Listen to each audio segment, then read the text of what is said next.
All right, good evening. And welcome to March 10th, Macon County Board of Commission meeting. This time I'd like to call the meeting to order. And welcome everyone. We've got a thick agenda. When we start, Ms. Tammy, do you have any announcements? I do not, thank you. Manager Kate? I actually have two. Just as a quick note, we're about to start some changes, some improvements at the Nanahala Rec Park at the multi-use field. So folks will be a little bit inconvenienced there off and on for the next 30 to 60 days while we make those improvements over there. And also at our next meeting, of course, we've had an America's 250th planning group, and of course, Commissioner Sherrill and Commissioner Breeden have been attending those meetings. At our next meeting, we've already sponsored an essay contest and a logo contest, and our intent is to have those presentations for the board at the April meeting. Thank you, sir. Commissioner Breeden? I don't know everything. Mr. Antoine? Nothing, sir. Shields? Pray for peace. Commissioner Sherrill? Mr. Manager, did you get an email from the manager of Town of Franklin for the construction? I did. I got an update, a written update, but I don't have anything verbal on the construction out there. She did advise that there was some construction started on Sile Road with the apartments. There would be some construction traffic there causing a few issues for a little while, but that's all that I've gotten. And then she said that if you want updates to check on the Town of Franklin website, is that correct? That's correct, yes. Ms. Lindsay? Council? All right. At this time, I'd like to ask Commissioner Shields to lead us in a moment of silence and the Pledge of Allegiance. Favor, please stand.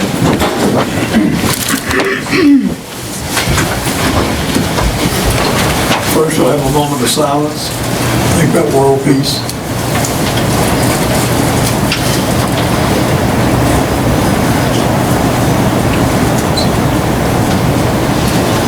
Let us pledge.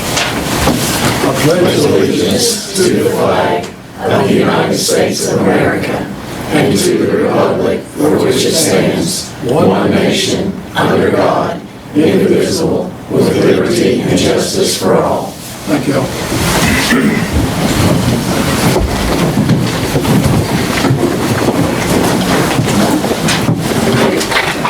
right, thank you, Commissioner Shields. Any additions to the agenda? Mr. Chairman, I believe there may be some interest in adding a discussion for capital priorities for the upcoming budget year tonight. I'm going to call that 11F. Sure.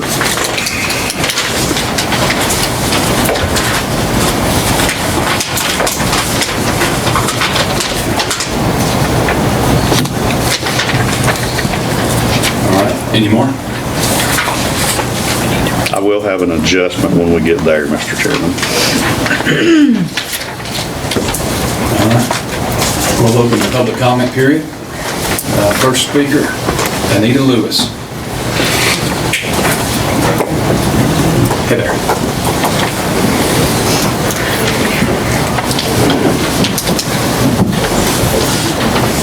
Hello, my name's Anita Team Lewis. I'm speaking for the residents and myself, around the residents of LJ.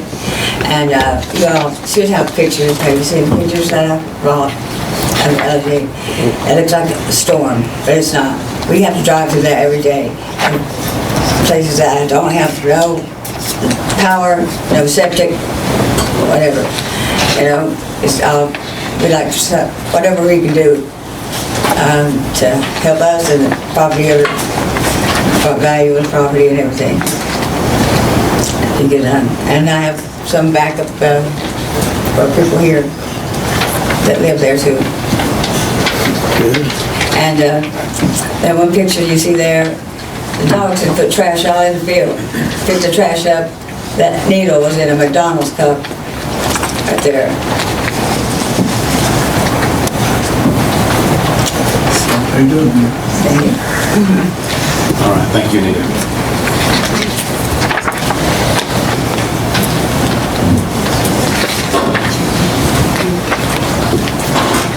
Ms. Lewis, do we have your contact information?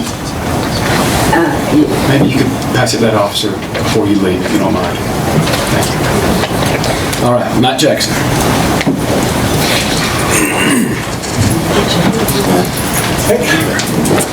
All right, everybody. Hi, I'm Matt Jackson.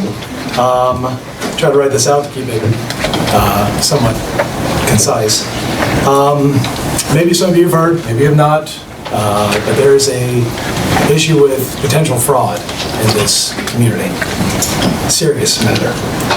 Over the last few years, many of the local residents trusted an individual with their funds. And month after month, we were told things were fine. Never a problem.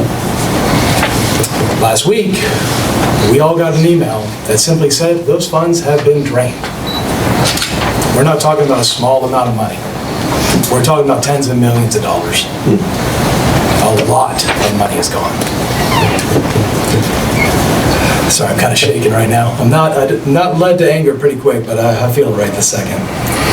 Since then, I've filed police reports that put together a detailed timeline and documents and shared those with the regulators that are already involved. The CFTC is currently involved. They are investigating this individual.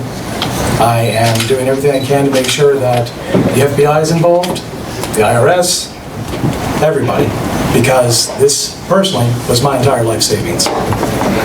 I trusted this individual for 4 years. I trusted him with every dollar, and something isn't adding up. You don't have consistent growth with reasonable dips, just like the market had a little bit of reasonable dips, and then all of a sudden pretend it's 2008 outside, and that everything's gone. Especially when this individual just happened to buy a $2.25 million house out in South Carolina. I'm not here tonight to name names. I'm not here to ask you to prosecute. What I'd like to know is whether there is any coordination happening between the county, local law enforcement, and the regulators on this issue. And I'd like to ask you to consider some kind of local task group or liaison, so we're not just sitting here waiting for DC to tell us what's going on. We have a lot of people, a lot of neighbors who are scared, confused, and in some cases embarrassed. And they shouldn't have to navigate this alone. I appreciate you guys giving me a few minutes here. I do want to say publicly to anybody out there who is affected, who hasn't already reached out to me, to please reach out. We're trying to do what we can to get something together. We're talking with attorneys. We're not nobody's rolling over on this one. And I don't want this to be something brushed under the rug, not for tens of millions of dollars, at bare minimum. Bare minimum, tens of millions of dollars. I don't know how deep it is. But that's why I came here. Thank you for giving me these few minutes. I appreciate it. And sorry to be here, not my normal self. Thank you. Sorry. Thank you for sharing. I'm sorry to hear that, Matt.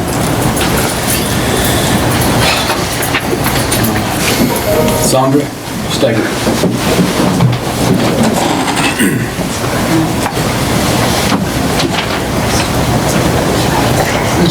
Hey, Mr. Shields. My name is Sandra Steger. I also live off of LJ in the same community that Miss Anita does. I also have to drive by this property. If I'm not mistaken, my memory seems to be correct. It's 90 Team Hollow. The gentleman that originally owns the property, I think, has been incarcerated for maybe 5 to 7 years now. So the people that are at the property are squatters.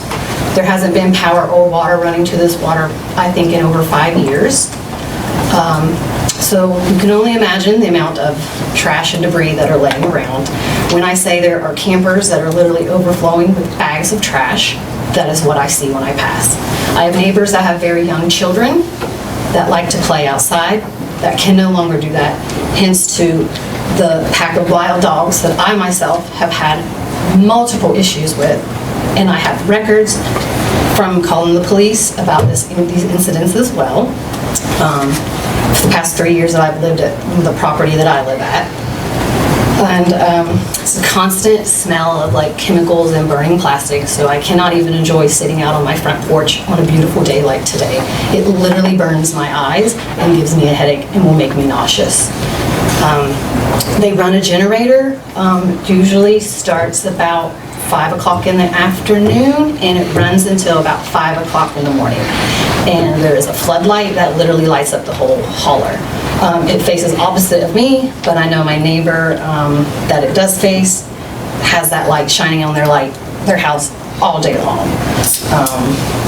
Not only do we have the trash smell, we have unsavory people coming in and out of our community at all hours of the night. My neighbors their kids have been chased by these dogs. We've had multiple run-ins and threatened violence from these people where they have threatened us to do bodily harm or whatever. And I'd say the amount of trash that's there, you're probably gonna need about 3 or 4 18-wheeler sizes dumpsters to get it out. And I'm talking about the bags of trash. We have 2 trailers that are on this property that should be condemned and not lived in, on top of a couple campers or RVs that these people will pick and choose which ones they want to dwell in throughout the week. Trying to think if there's anything else that I can add.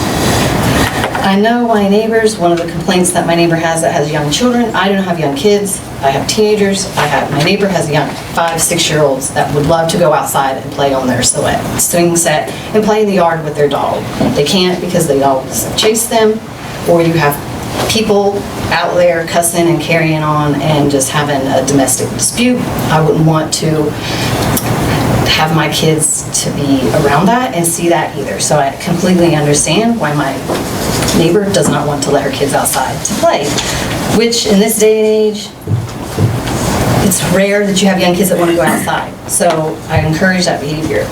She complains of the plastic smell every day, trash in her yard, which is also causing rats. And we all know that these things are full of diseases. Floodlight at all, the whole night, so I'm sure sleep is not great for them as well, on top of the noise. Like I said, the dogs are aggressive. Not only do you have their waste, but you have the dog's waste because they're running loose.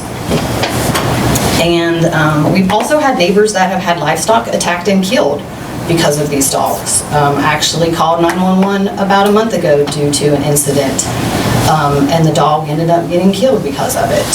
I hate that it happened.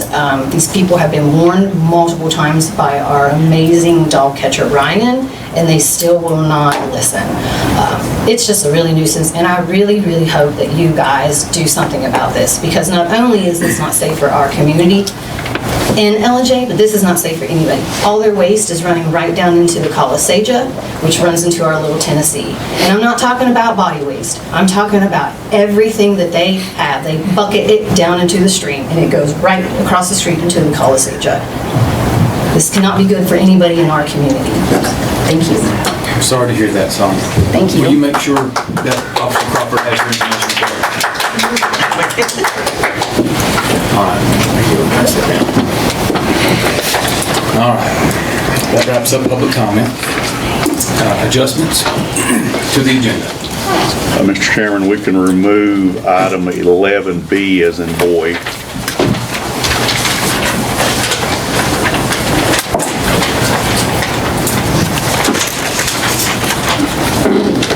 All right. Any other adjustments? Looking for a motion to approve the agenda. So moved. Your motion by Commissioner Breen, second by Commissioner Shields. Any further discussion? All in favor, please signify by raising your right arm and stating out for the record. Aye. All right, it's 5-0, Ms. Tammy. All right, reports and presentation. Water Quality Advisory Committee, Jason Love.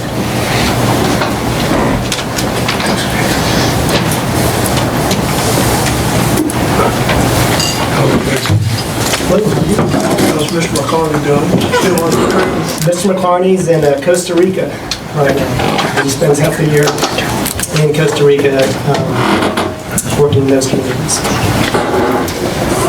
So I'm kind of speaking on here on his behalf as well as on behalf of the Water Quality Advisory Committee. I want to thank you for this opportunity to speak. So this advisory committee was formed back in the fall of 2024 at the bequest of Chairman Shields. Today I'm here to talk about water, more specifically the streams, rivers, and lakes that in large part define Macon County. I want to talk about why these waters are so precious, not only for us sitting in this room, but also for the future generations. And I want to talk a little bit about the threats to these waters. I'm going to start out with a little demonstration. I feel like I'm on American Idol right now. So I want you to imagine for a minute that this is all the water in the world. The oceans, the lakes, the Kalasaja, Cartugajay, the Little T. All the water in the world in this liter of water. I'm going to pour 30 milliliters out, which is about 3%.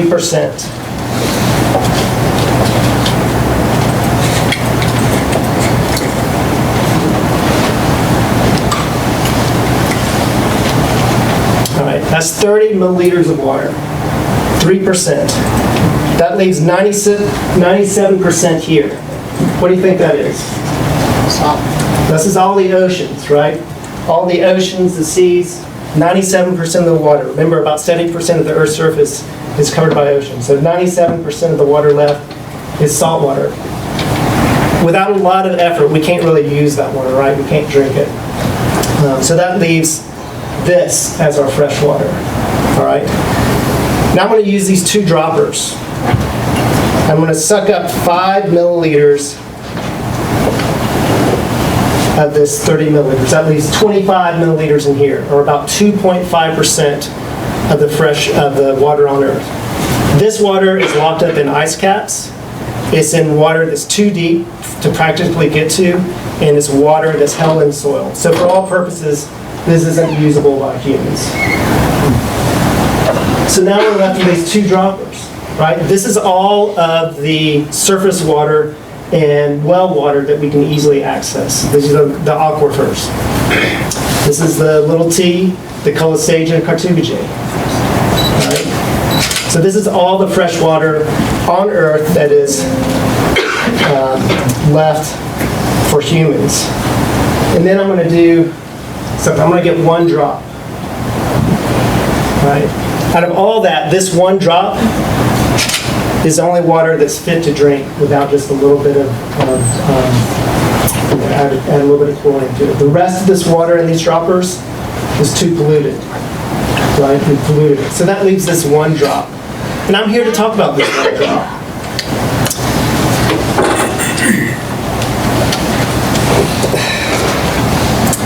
This one drop is precious, right? Not to be taken for granted, but sometimes I think we take this one drop of water for granted.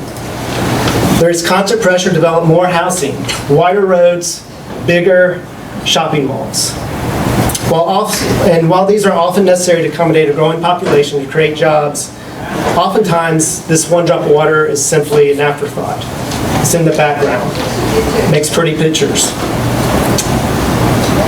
But what it should be is treated as a core asset of the county. So last month it was reported the world has entered an era of global water bankruptcy, where human consumption is outstripping what nature can replace. So about 4 million people are living in areas where it's not going to take just a couple months of a good rain to get them out of this situation. It's going to take decades, maybe hundreds of years. There's no more water. And while these areas currently experiencing these areas may seem far off, Northern Africa, the Arabian Peninsula, the American Southwest, there are lessons to be learned. These societies chose not to treat their water resources as a core asset to be stewarded for future generations, but as a resource to be exploited to its full extent with no thought given to future generations. So what is that state of that one drop of water in Macon County? Well, compared to most parts of the world, we're in pretty good shape.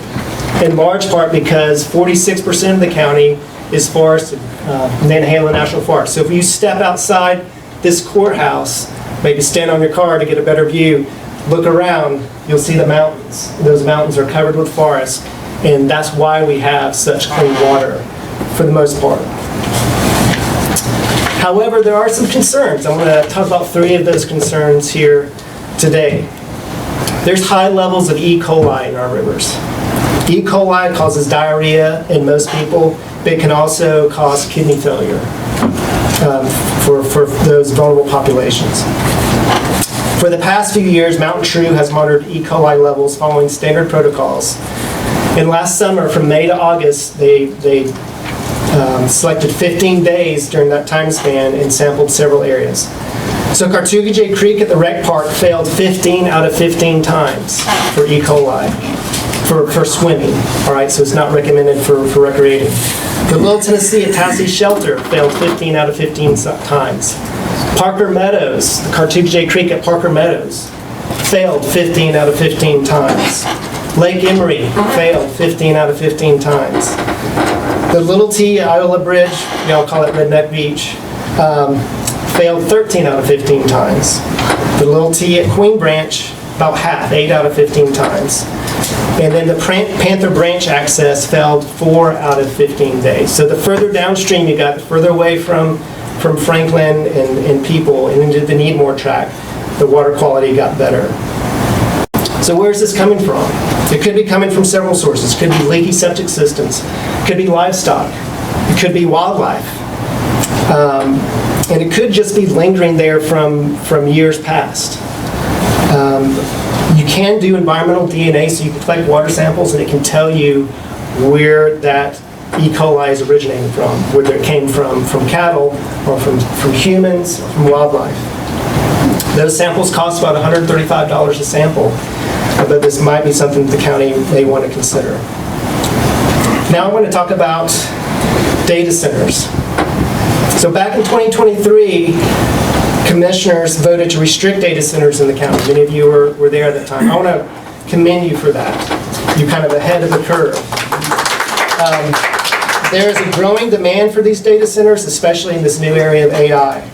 Aside from using enormous amounts of energy and creating a lot of noise, they also use an enormous amount of water, on the order of 300,000 to 5 million gallons per day. That's as much as a small town uses in a day. So the current language in the ordinance states that data centers must have buffers and setbacks, as well as they can only run from 6 a.m. to 10 p.m. And I think with those restrictions in place, we're probably not going to get anyone who wants to build here if they can only run it half the time. But it is still something to keep our eye on. There's more and more pressure to build these data centers, and water is often the limiting factor because that water has to cool those servers. So there's going to be more pressure to build these centers in Macon County. Last, I want to talk about trash.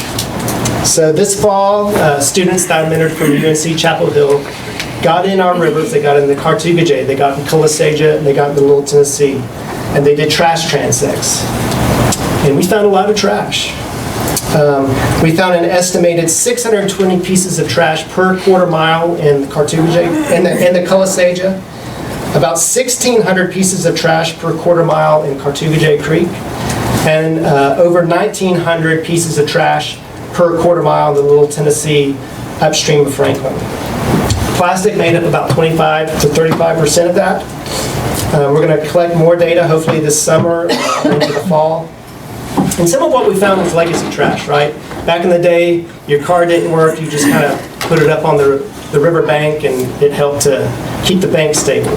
So we found a lot of old car bumpers, we found a lot of old zinc mason jar lids. But we also found a lot of modern trash, plastic bags, plastic Coke bottles, textiles. So overall, our results show that we probably need to do a better job managing the trash. It's not surprising that most of the trash is found in the Little Tennessee in the Otto area because that section of the river follows 441. We know there's a lot of trash on 441. So I think we can do probably a better job trying to manage that trash. Finally, I want to remind commissioners, as well as those running for commission seats in November, I see a lot of faces in the crowd for those who won the primary. Congratulations. That the Water Quality Advisory Committee is available to provide advice and expertise for water-related issues.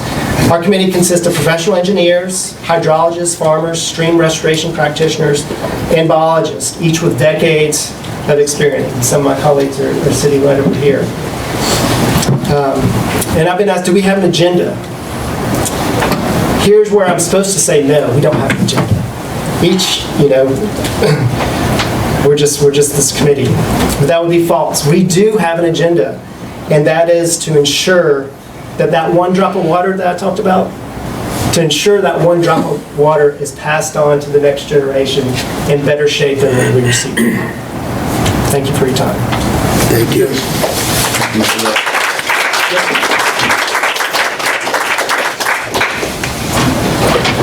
All right. Miss Jennifer Hollifield. Good evening. Thank you for letting me talk about something I'm truly passionate about at the Senior Center, and that's our amazing volunteers. I know I come up here every year, say those same things, but we really, really do have the best volunteers, period. We have some of the most dedicated volunteers around, and I just can't brag on them enough.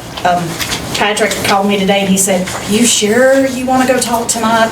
I think I can do it if I need to." And I'm like, "Nope, this is my time. I get to brag on them, so I'm coming tonight to talk about them." In calendar year 2025, our 135 active volunteers donated 5,654 hours to Macon County Senior Services. And when you look at the independent sector, those hours are worth almost $200,000 to Macon County.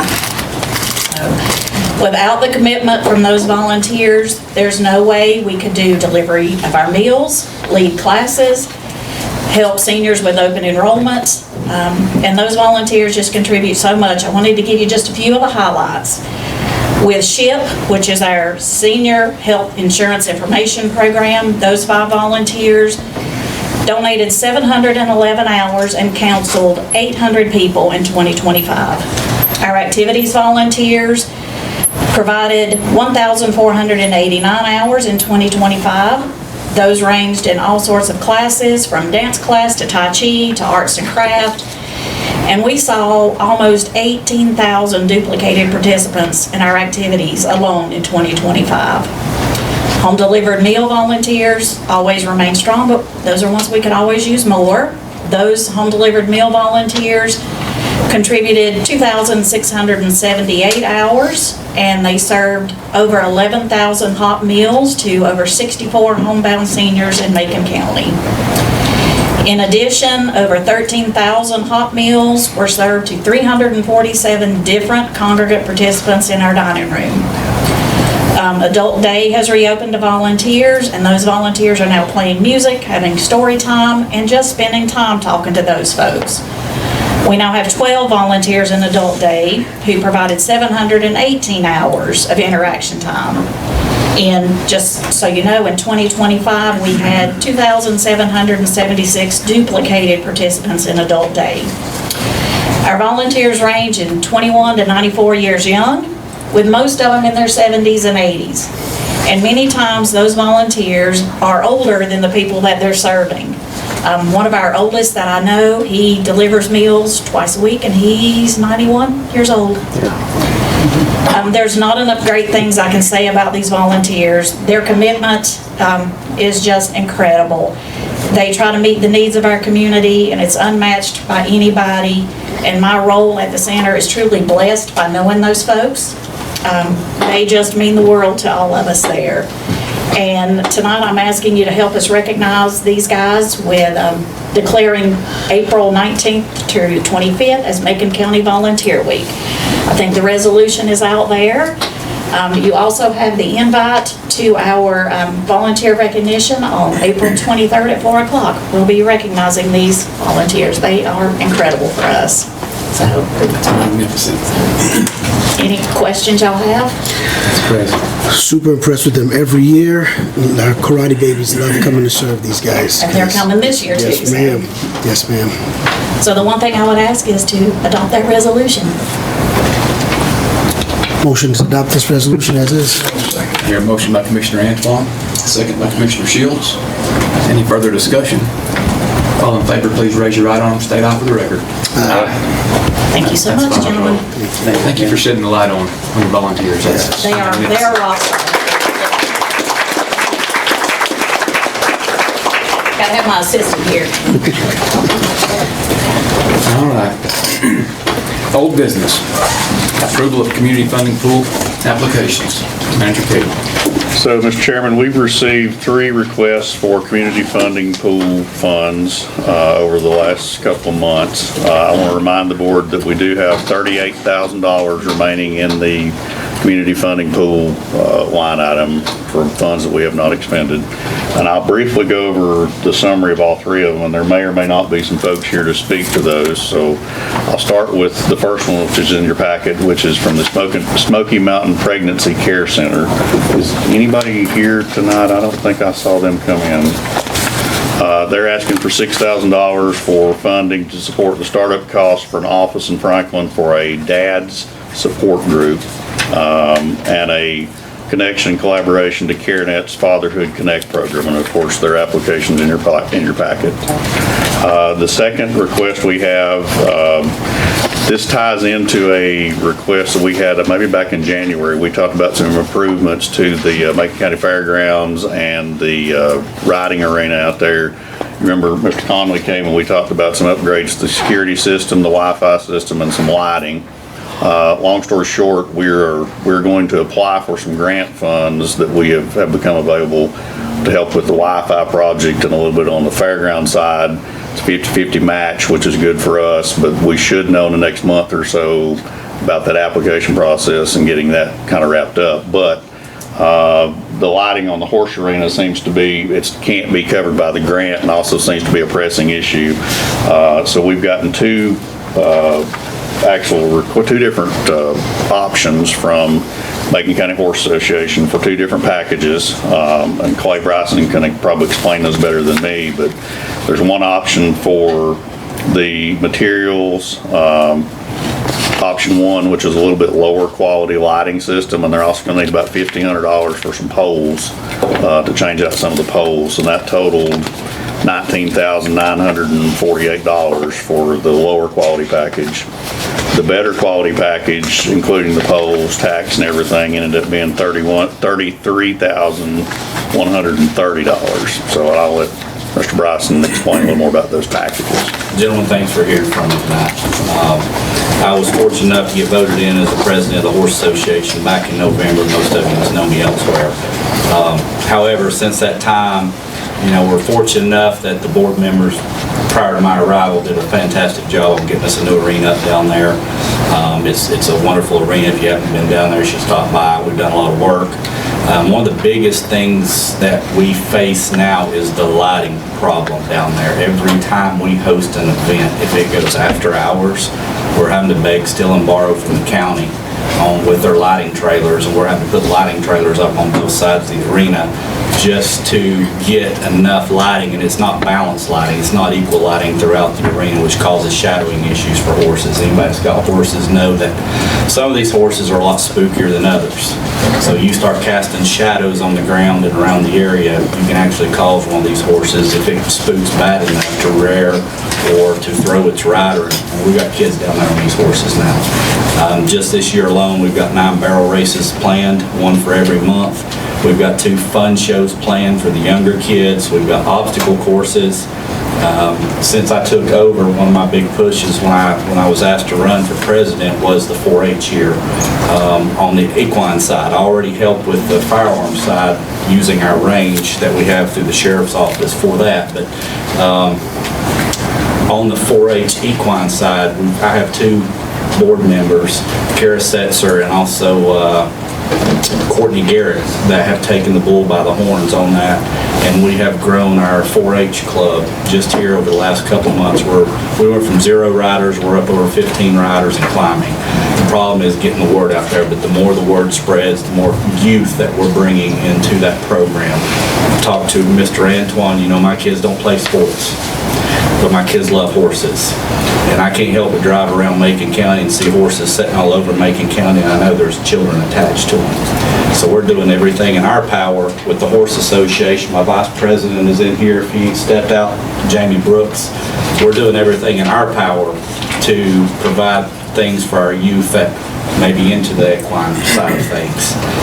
This lighting is just going to allow us to run events later into the evening, especially during summer months when it's so hot on these horses. We need to run later in the evening into the night.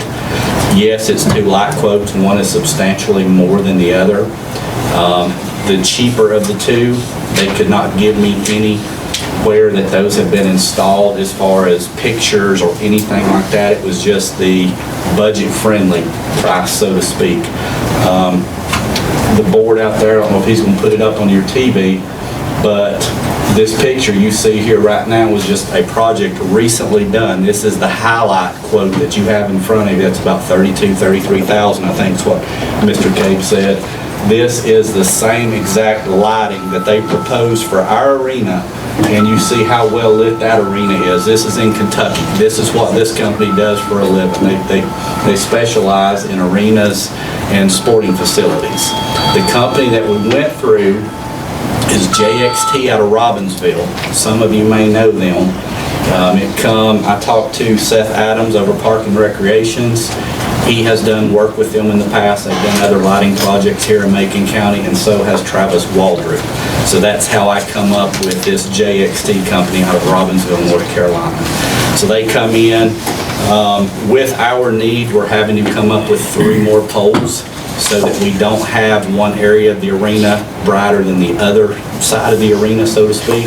So we are having to add 3 more poles. Those poles, I think it's through EMC, is going to be right at $500 a piece for those poles. We've got a company here that's going to be setting the poles for us free of charge, and we also have the lighting or the wiring donated.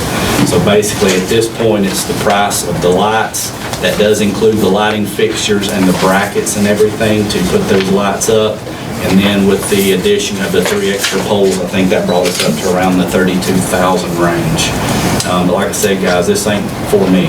This ain't for the board members. This is for our youth, and that's why I'm pushing hard for this. So if there's anything you guys can do to help us in this process, you know, we're a nonprofit. We don't have the funds to go out and do this on our own. So that's why I'm coming to you guys and asking for help. And I will add to that discussion, obviously you have 2 entities involved. You have Macon County Horse Association, which is the user, and then you have Macon County Fair Association, which actually owns the property. So we were having a discussion, if you're so inclined to approve this tonight, we should fund the money to the Macon County Fair Association. We've already funded them before, so it doesn't matter to us which way that goes. There's a paperwork process to follow through to make sure that everything gets installed. But that way the property owner is actually the one installing the lights, and the Horse Association is okay with that. We're partnering with them. Partnering together with that. It is their property, but it is, like I said, we have our arena down there as part of the Macon County Horse Association. Although it is on the Fair Association or Fair Board property, I believe how that works. But they've been good to allow us to use that property for years. As the Horse Association, and they're partnering with us on this. If you write the check to them, we've already discussed it, I'm going to be involved, and we're going to make sure that those lights get put up so we can get this stuff lit up for our kids at night when we need to do events, obviously, that run later into the evening, into the night hours. I'd like to add to that, as someone who worked with thousands of kids in this county, we always talk about how much these kids don't have a whole lot to do. And we got to realize that not every child wants to be involved in traditional sports, so to speak. Basketball, soccer, volleyball. A lot of these kids want to do very unconventional, non-traditional sports. We were in the martial arts. We're considered to be a very non-traditional sport. If we don't get a handle on this kind of stuff with these kids, we're part of the problem as far as I'm concerned. So to me, this is a small ask for being able to get kids out there to do some more activity. And the more you can keep these kids active, honestly, the less problems you're gonna have with drugs and them getting involved with the wrong things. So I'm just adding to what you're saying right now and let you understand I fully support this. Thank you, sir. And just, I want to add, I was talking about the 4-H event, just this Saturday, this is one of our first 4-H events this year. We have meetings twice a month. We've been down to the arena a couple of times just to ride, but we're actually having an expert roper come in, and he's going to be giving roping lessons to our 4-H kids this weekend down at the arena. So there's a lot of things that we're trying to accomplish for you. So like I said, I'm just happy for you guys' help in getting some of this accomplished. I know, like I said, there's a lot of difference in those lighting projects. One of them, they could not provide me any references where that's been used. This one is the one that was just done in Kentucky, and this is the higher end one, but you can see the quality of the lighting on that arena. So I will summarize the last project that's on here very quickly, and then you all can have a discussion on, take these separately, or if you want to fund them all together as one motion, whatever you want to do with that. But the last project that we have includes a digital radar sign that was a request from the Friends of the Nantahala Lake. Commissioner Breeden had talked to them. They had one of those apparently over there before, and they liked the fact that it helped hopefully control traffic over there, so they had a request that perhaps we would consider that for them. So to summarize everything, if you were to fund all three of these requests, the $6,000 for the Smoky Mountain Pregnancy Care Center, the higher quality option for the lighting for the Macon County Horse Association, Macon County Fair Association, and the Friends of the Nantahala Lake request, the total would be $42,733. So we have $38,000. If you decide to go with all those requests, we would need to appropriate, Lindsay, correct me if I'm wrong, $4,733 from fund balance to also cover those costs. Should we have any contingency? We don't have any contingency. We moved that over into the school budget as a budget year, so we don't have any contingency per se.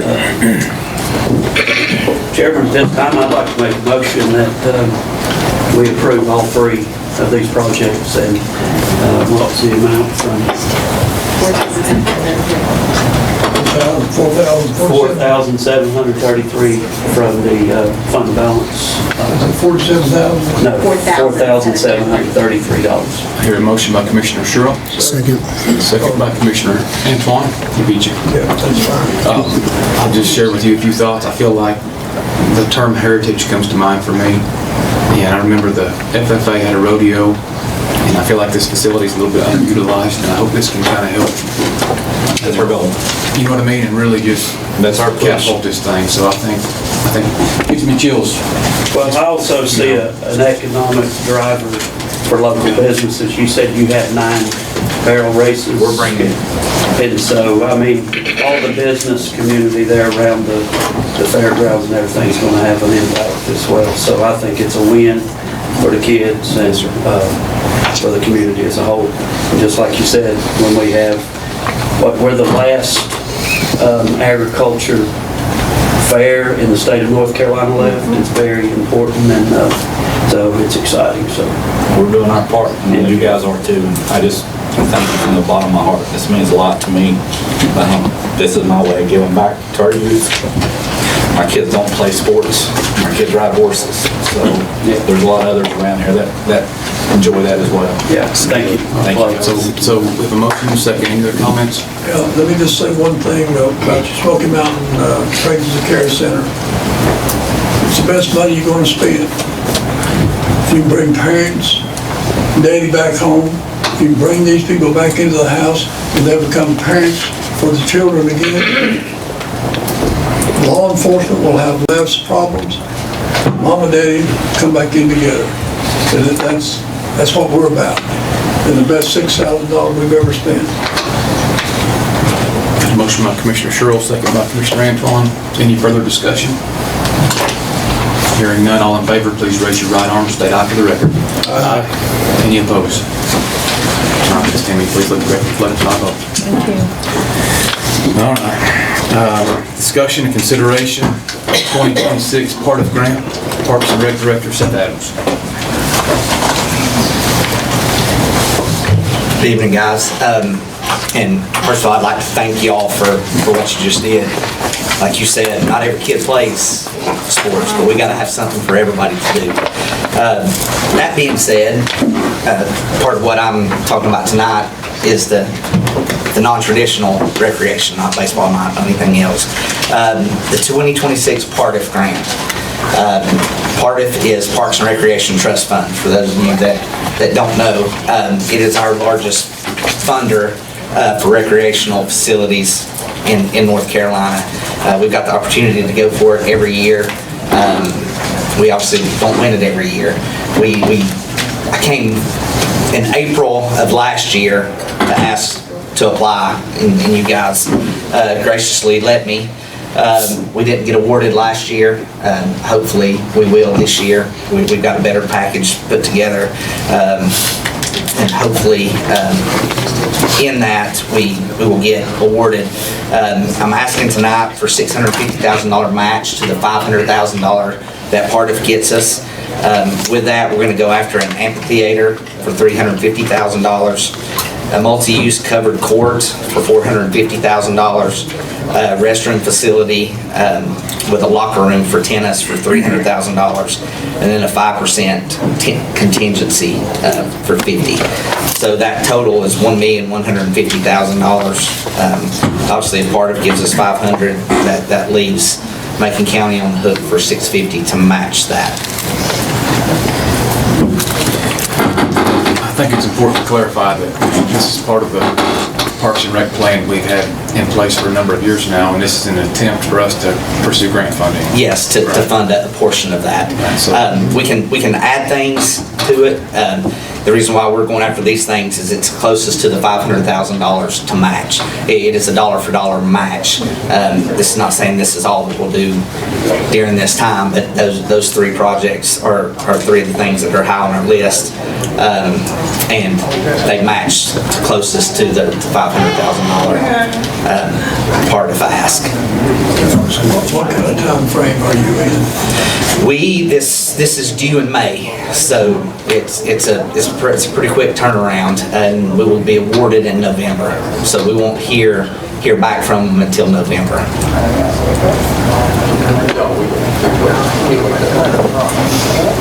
Okay, is that I'm sorry, what was the question? I hear you too. Is this something that we need to look at in our budget piece? So tonight, I think if you approve the grant request, to allow them to make the grant request, I think that's enough tonight.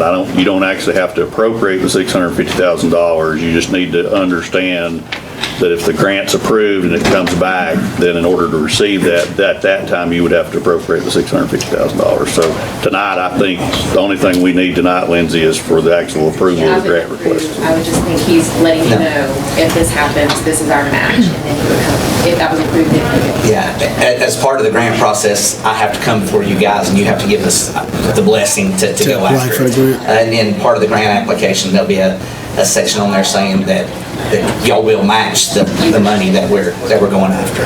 Seth, can we turn the clock back just a little bit and give everybody that's watching and everybody in the audience an update on the pickleball situation at the park?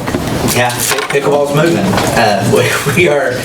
We're getting there. It's been a slow process, but hopefully some things are going to get rolling really quick. The demolition bid is out. Hopefully it will get approved tonight. So within a couple of weeks, you'll start seeing machines out there and some action rolling. Yeah, I can add to that. The demolition should start in about 2 weeks. We've actually getting ready to put out a bid to do some tree work around through there to clean some of that stuff up and get it ready. The soil testing's already been done. We've already got results back from that. We waited on that and sent that to the engineers. I spoke to the engineer this morning. They're finalizing that. They incorporated the soil test results we got. They're incorporating that into that design. We're looking at possibly doing tension concrete on those pickleball courts because they have such a long life, and because of the money-wise as far as the soil quality you're dealing with, that's probably the best option for you. But we should have that bid doc in hand by the end of the week is what I heard from the engineer this morning. So we've started the progression, and now we're slowly moving into that. Hopefully you will see some progress very quickly on that. And so, fingers crossed, August maybe time frame. Yeah, we had said we wanted to make a good showing for the 4th of July because we'll have quite a few people in the park, and it won't be finished by then, but hopefully shortly thereafter. So early fall, when it gets a little bit cooler outside, we'll be playing on some new courts out there. And as Chairman Young said, this is actually moving the park in the right direction. It is. With this grant and what we're going to spend on the park. So you believe you and John are the liaisons, right? Yes, sir. And we have 3 years to spend these Yes, funds, right? yeah, well, once we get awarded, we have 3 years to do the project. So that's how we budget that. All right. As a liaison to Parks and Rec, I make a motion we approve the part of grant application. I'll second that, Chairman. I have a motion by Commissioner Young, a second by Commissioner Sherrill. Any other discussion?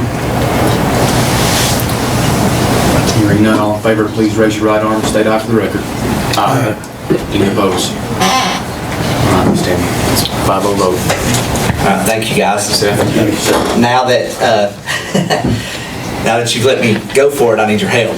As part of the part of grant, we have to have a master plan. And our overall master plan was done September 13th in 2005. Now, we have just done a site-specific master plan in September of 2023. And if y'all give the blessing to join these two together, it updates our overall master plan to where it counts in the part of grant. So we'll get points. Part of grant's on a point system, and we lost out on those points last year because they said our master plan was too old. Even though we had a site-specific master plan, they wanted a comprehensive county-wide plan. So if y'all would adopt this as part of the overall master plan, then we'll be able to update our master plan and get credit for it. So moved. I hear a motion by Commissioner Breeden, Second. second by Commissioner Antoine. Any other discussion? Hearing none, all in favor, please raise your right arm, state aye for the record. Aye. Any opposed? Standing motion passes 5-0. Thank you, sir. Thank y'all. Thanks, Seth.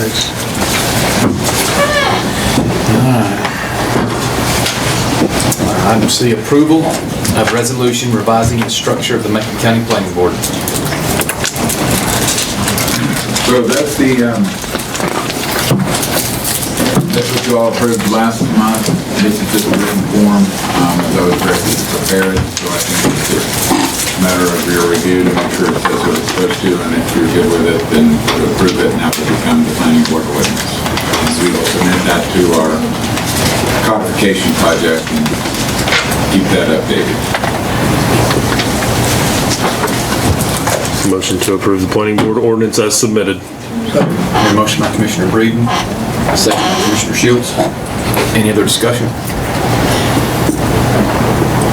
Hearing none, all in favor, please raise your right arm, state aye for the record. Aye. Any opposed? The motion passes 5-0. Item D, continued discussion and update on revising the structure of the Macon County Board of Commissioners. Commissioner Sherrill. Sir. Chairman, this has been a topic for several years now, and just so, we just had an election primary, and one way to get the general public to understand this is the fact that I had two people run against me in District 1 in the primary and vote, and fortunately, thanks to the voters, that I was the winner of the primary. But these two guys will not be allowed to seek office until 2030, 4 years from now, because we have 4-year seats. There were several people ran for District 2, and so we had 2 seats and we had 2 winners in the primary. However, the people that lost in District 2 will be able to seek office in 2028, 2 years from now. This is where it's unfair. the people that ran against me should be allowed to run in 2 years, just like the folks in District 2 did. That's where it's unfair. That's what I'm trying to correct. And the way that that happens is a makeup of this board is 3 distinct districts and 2 at large with staggered terms, 2028. This District 2 seat would become at large. That means anyone in the county, regardless of where you live, would be able to seek that seat. 2030, one of the District 2 seats, because there will be 2 in 2030, one of those would become at large. So anyone in the county could run for that seat as well. So what's happening through this process is, if you live in District 1, we are known as by district at large, which means you have to live in your district, but everyone in the county votes for that seat. It's by district at large. In District 2, 3 seats. You got to live in the district, but District 2 is huge. So you could actually have 3 people living in North Franklin serve as the 3 commissioners in District 2. So in District 3, it's the same way. You have to live in District 3, but everyone in the county votes for you. It's unfair. I've stated before, it has never been adjudicated in the state of North Carolina in local elections. However, in the state elections, it's unconstitutional in the state of North Carolina. You cannot have multi-member districts mixed with single-member districts. Give you an example. We have 5 people on this board. 1 in District 1, 1 in District 3, and 3 in District 2. Who controls the county? District 2. Everybody says, well, that's where the majority of the population is. That's not how this works. It's supposed to be equal representation, equal citizens per district. That is not happening. And my goal for this is to make it fair for everybody in this county, regardless of where you live. Now, if you don't want to have these seats where someone could run every 2 years, then you do a 4 and 1, or you do a 5 distinct district. And then that stops anyone from being able to seek office every 4 years, or every 2 years, because it's 4-year terms. So if you live in District 1 and you're elected in District 1, you serve 4 years. Same way with all the districts in this county. But the way it is right now, the way to correct it is 3 and 2. I get it. There's no one in the state of North Carolina, no county in the state of North Carolina has a 5-member board that has 3 distinct districts and 2 at large. But there's also not a county in the state of North Carolina that has 3 distinct districts with 3 representatives in 1 district. The only way that 7-member boards, you have 5 distinct districts and 2 at large. If it can work in a 7-member board, it can also work in a 5-member board. I have nothing to gain through this process. I know there's a lot of information, been in the papers, a lot of stuff on social media. There's a lot of misinformation and disinformation through this process. It's all about fairness, any way you want to cut it, slice it, dice it, whatever. So anybody in Nantahala, they should be allowed to run every 2 years if this board continues down this path. And so I think moving forward, the easiest and the best way to do this would be 3 and 2. I've studied it a long time, and it's a perfect scenario with District 2 in the next election in 28 would be at large, and then one of the seats in District 2 in 2030 would be at large as well. So anybody, Mr. Reitmeyer, Mr. Lofthouse, Mr. Culpepper, they can sign up to run for the primary in December of 27. But Mr. Willis and Mr. Wilson, they have to wait until 2029 to sign up for primary in December, and it's unfair. Mr. Breeden, he's going to run into that same scenario in District 3. If he's primary, whoever wins, they'll win the primary, but Mr. Breeden's opponent that lost, or whoever may come out as the winner and the loser, they may not seek office again until 2032. And it's unfair. And that's what it's all about.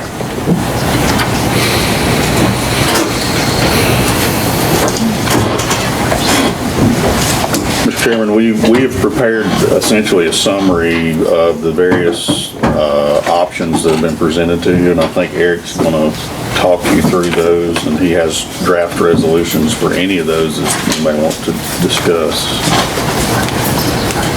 So, yeah, Nina put together this slide presentation, and I was asked to look into what would have been different options, and the ones that I were directed to present are these four that are on the board. You could go 5 electoral districts, and in that, within the 5 electoral districts, you could choose to do the 5 electoral districts completely at large in both the primary and the general. You could do it so that it is only those people in the electoral districts that are electing their representative. You could do the 5 at-large seats where it's just the entire county at large, no districts whatsoever, and just the top 5 vote getters at any, well, it wouldn't be at any election if you could keep them staggered, but that'd just be the 5 at-large, no districts whatsoever.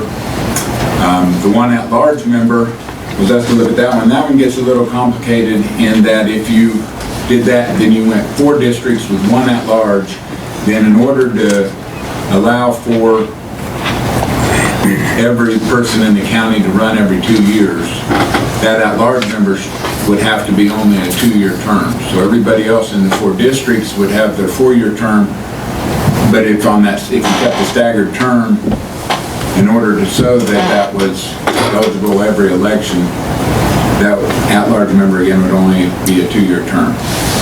The last one is the 2 at-large members that we've discussed for the last couple of years, and that is 3 different districts. They'd obviously have to be redrawn. There are approximately just under 39,000 people in the county, so you'd have to redraw those precincts. So there's roughly 13,000 in each precinct. In each district. And then you'd have 2 at-large members with those staggered at-large members, so that one would be an at-large every election would be 1 at-large member. And then I think Wes and Mapping pulled, let's do that one. That's better. That's next. This is a breakdown that Nina put together that shows the breakdown of how other counties within the state, their voting structure for commissioners with 37% at-large elections without any residency whatsoever. Then you've got residency with at-large voting. Again, that's where you represent your district, but the entire county votes on it. Pure district would be when only the people in that district are allowed to vote for their representative. The combination is a district and an at-large, and that is where you'd have both districts, plus you'd have the at-large membership, and then 5% do something else. If you go back, are we considered the 25% on the bottom right now? The residency district at large? Yes. Combination. Yeah, with a combination, but I've assumed that we would fall in the 25% on this one, although it could be actually 18% in the top right. Yeah, that combination district and at large, we've got, depends on, I guess, how I'm not real sure which ones need to put those on, but combination district at large would actually be, I think, the better answer, because we've got the districts, plus we've got at-large voting, and so does residency. I don't know. Yeah, that one there is a little confusing because that's what It is known as residency districts at large, which means you live in your district and everyone in the county votes. And some of these also, you can have 5 members, you can have 7-member board, and you can have 9-member board. And so some of these combinations with the 7 members at large, they do 5 districts and 2 at-large seats. The pure districts election means that you live in your district and only the people that vote for you are in your district. So that's the difference in that one. At-large elections just means everybody is, anybody in the county can run at any time there's an election or a seat available. I don't know who would answer this, but what would be the negative impact of redrawing the lines for the districts? Well, I think I can partially answer that. If you look at this next slide, this is actually what's called a heat map, which indicates the intense colors mark out your populations in the county. So when you start talking about redrawing anywhere from 3 to 5 districts and trying to maintain that equal population, of course, you need to take this into consideration. This slide and the next slide will be even more in depth on where your population is at in your district. So that's why when you have these discussions, these are important for you to see the areas in particular that we've got to center on. And essentially, if you see that color, that's almost District 2. So your commissioner districts, which you'll see coming up, pretty well follow that. As a matter of fact, you see them on there. You see the green lines around the population numbers there. And another thing I think it's important to is the fact in 1978 when all this changed, we had 3 board of commissioners in Macon County, and then Highlands and Nantahala wanted representation, so the board of commissioners at that time added 2 seats. However, they kept the 3 seats through the center of as they were before, and that's how they became District 1, which is known as the Highlands District, and District 3 is known as the Nantahala District. Okay, so then this next slide shows the populations of each of the precincts, and so you can do the math roughly. If you were going to do, whether you were doing 3, 4, or 5 different districts, it would be simplest, I assume, to keep the precincts intact and then take in enough where you get to roughly 13,000, a little under 13,000 per district, whatever combination would work with that. Yeah, and the law says that you try to do as equally as possible through your population. It's not going to be perfect, and hopefully if this goes through, not that precincts are really important through this, but hopefully there are no precinct split. If you notice on this slide, this has your precinct numbers, and then it has the current commissioner districts in colors wrapped around those. So you can kind of see the difference in populations there. The area, District 3, is way larger, but the population is more intense in the middle there, which again goes back to that color map that we showed you there earlier as far as based on the population. In 1978, when it changed, we had Macon County voted for 3 people total, Macon County. Yeah, before that. And then they switched it to District 1, District 3. And then they kept the 3 seats in District 2 intact. And how they did that with population too, right? 1, then 3, 1 and 3. Okay. No, they didn't. They just did it on the geographical, what would make up District 1 and what would make up District 3. And And so, and I'm not sure, Eric, do you know when, it's in 2002 that the case was tried in the Supreme Court about the state elections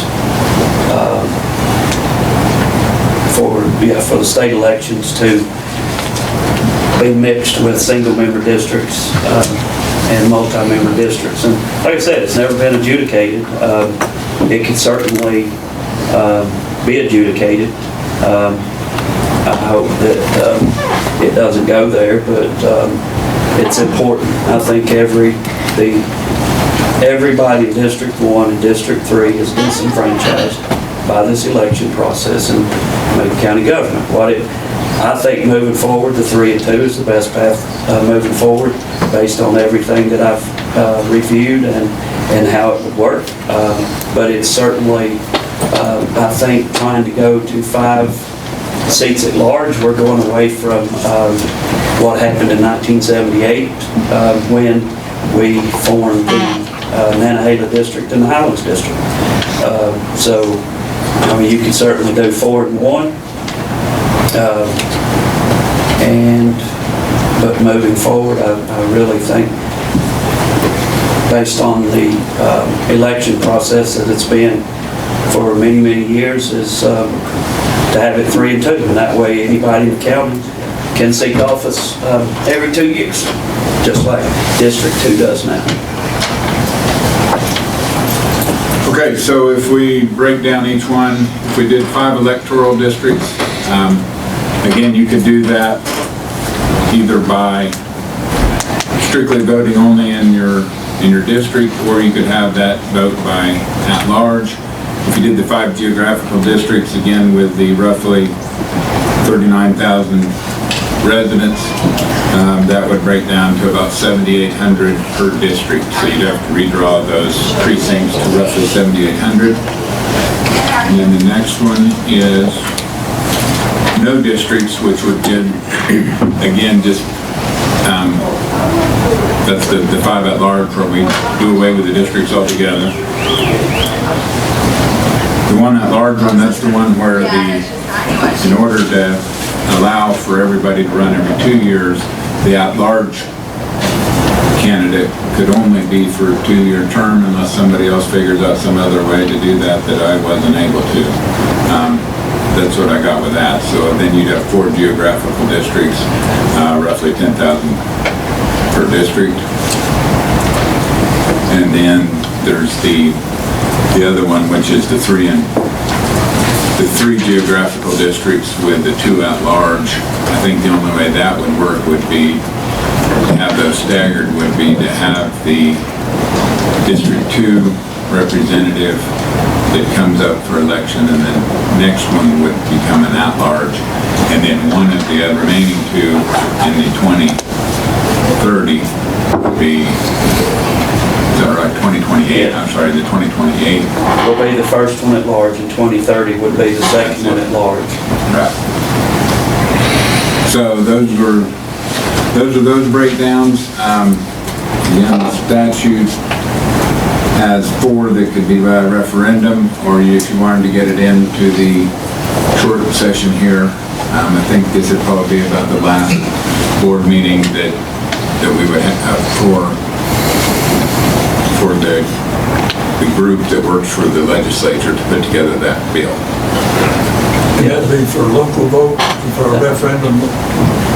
Which one was that? Was that There are, so there's 5 electoral? So if you wanted to do a referendum, the 5 electoral districts or the 5 at large could both be by referendum. They could be, or they have to be. I'm assuming that, I don't know the answer for sure, if they were, since it's allowed by statute, I assume that my presumption is we'd get some kickback from the legislature saying, why are you putting this on to us when these options are available by referendum? So I don't know for sure the answer to that question, but it is, those first 2 would be available by referendum under 153A-22. Again, the 4 that are available for referendum are 153A-58, 3A, which is no districts all at large. So paragraph D is district residency vote only, meaning you can have to vote for the people within your district, plus if there's any at large, with a countywide vote on any at large. So it would be kind of a combination hybrid with at large plus district residency only. And then C is district residency vote only in the primary, but then a countywide vote in the general. And then the fourth one for referendum would be 5 districts with a countywide vote. So 5 different districts, but at-large voting. I have spoken to a lot of people in Highlands that didn't understand this move here, and once I had spoken to them, they said we have nothing to lose. Our district's going to grow some unless you have connections to voters and stuff in Franklin. I mean, Highlands District encompasses the Flats, Highlands, Sugar Fork, and LJ. So it's already there, so it's going to have to expand a little more. The beauty of this is they have, the way things are right now, they could never have but one person on the Board of Commissioners. However, if there are seats at large and they have the right candidate that can get the people in the county to vote for them, they could potentially have 2 people or 3 people on the board, the same way as District 3, but it's a given for District 2. Every election cycle, there's going to be 3 people on the Board of Commissioners from District 2, and it's unfair.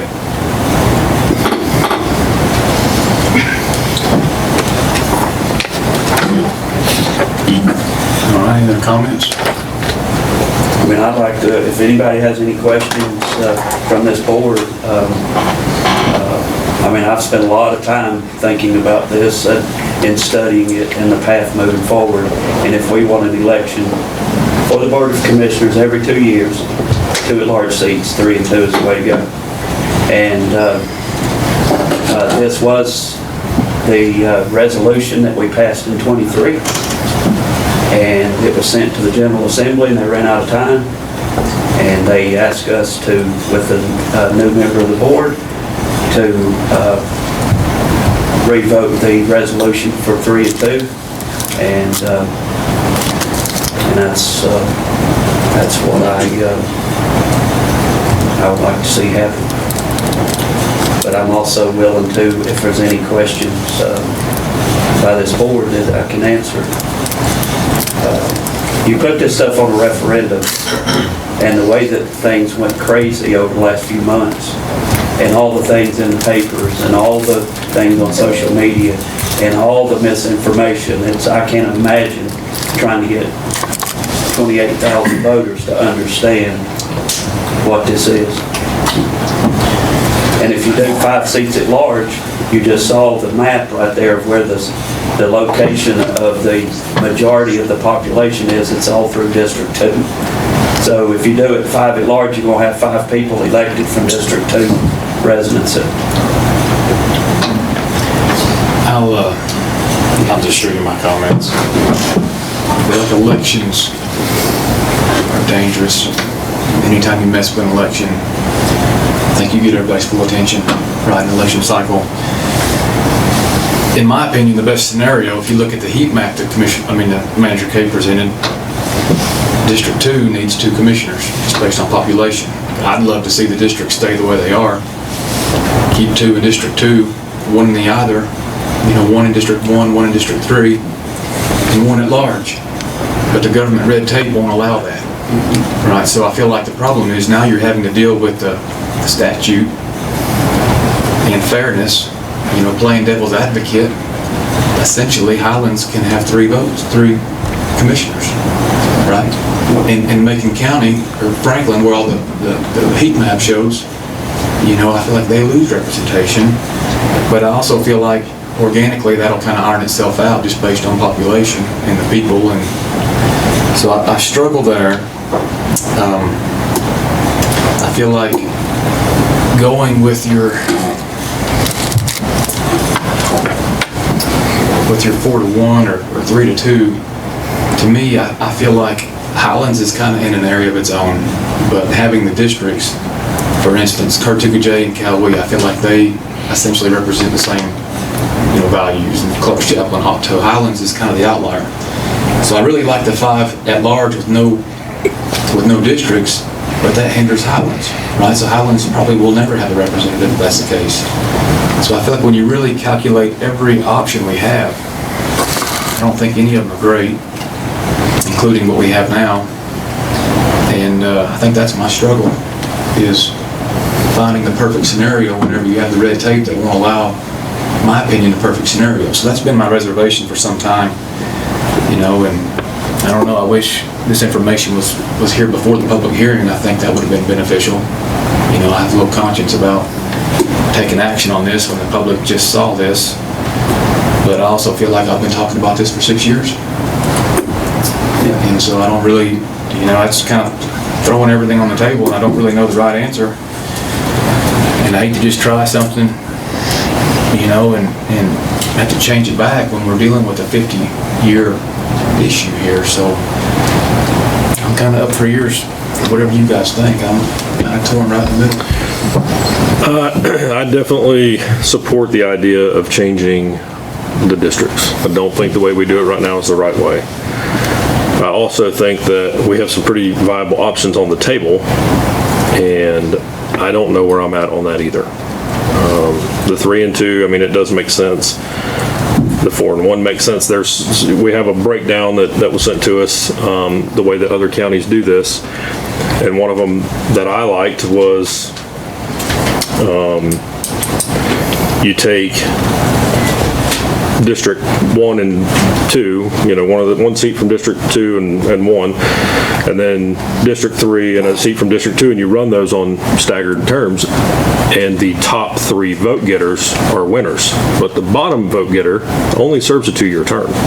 So, it's just something different. There's a lot of counties that do that. I just think that, there's just so many options on the table, and I don't know that I'm prepared to say which one I would support right now. I do support change, but I think that we need to, I know we talked last time about putting a committee together, getting some people together, finding out what the community thinks, what they like, what they don't like, and going forward that way. I just don't know at this moment which one I would support right now. I think the community has to have input, the voters do. And this is I'll end my 12 years in December coming up. I feel guilty now trying to vote on changing something when I've ridden that boat for 3-4 year times, So either I'm a hypocrite or there's something there that while we change it now, but it was good enough for Gary Shields for 12 years. It's just the thing you're having to deal with, and you change it now.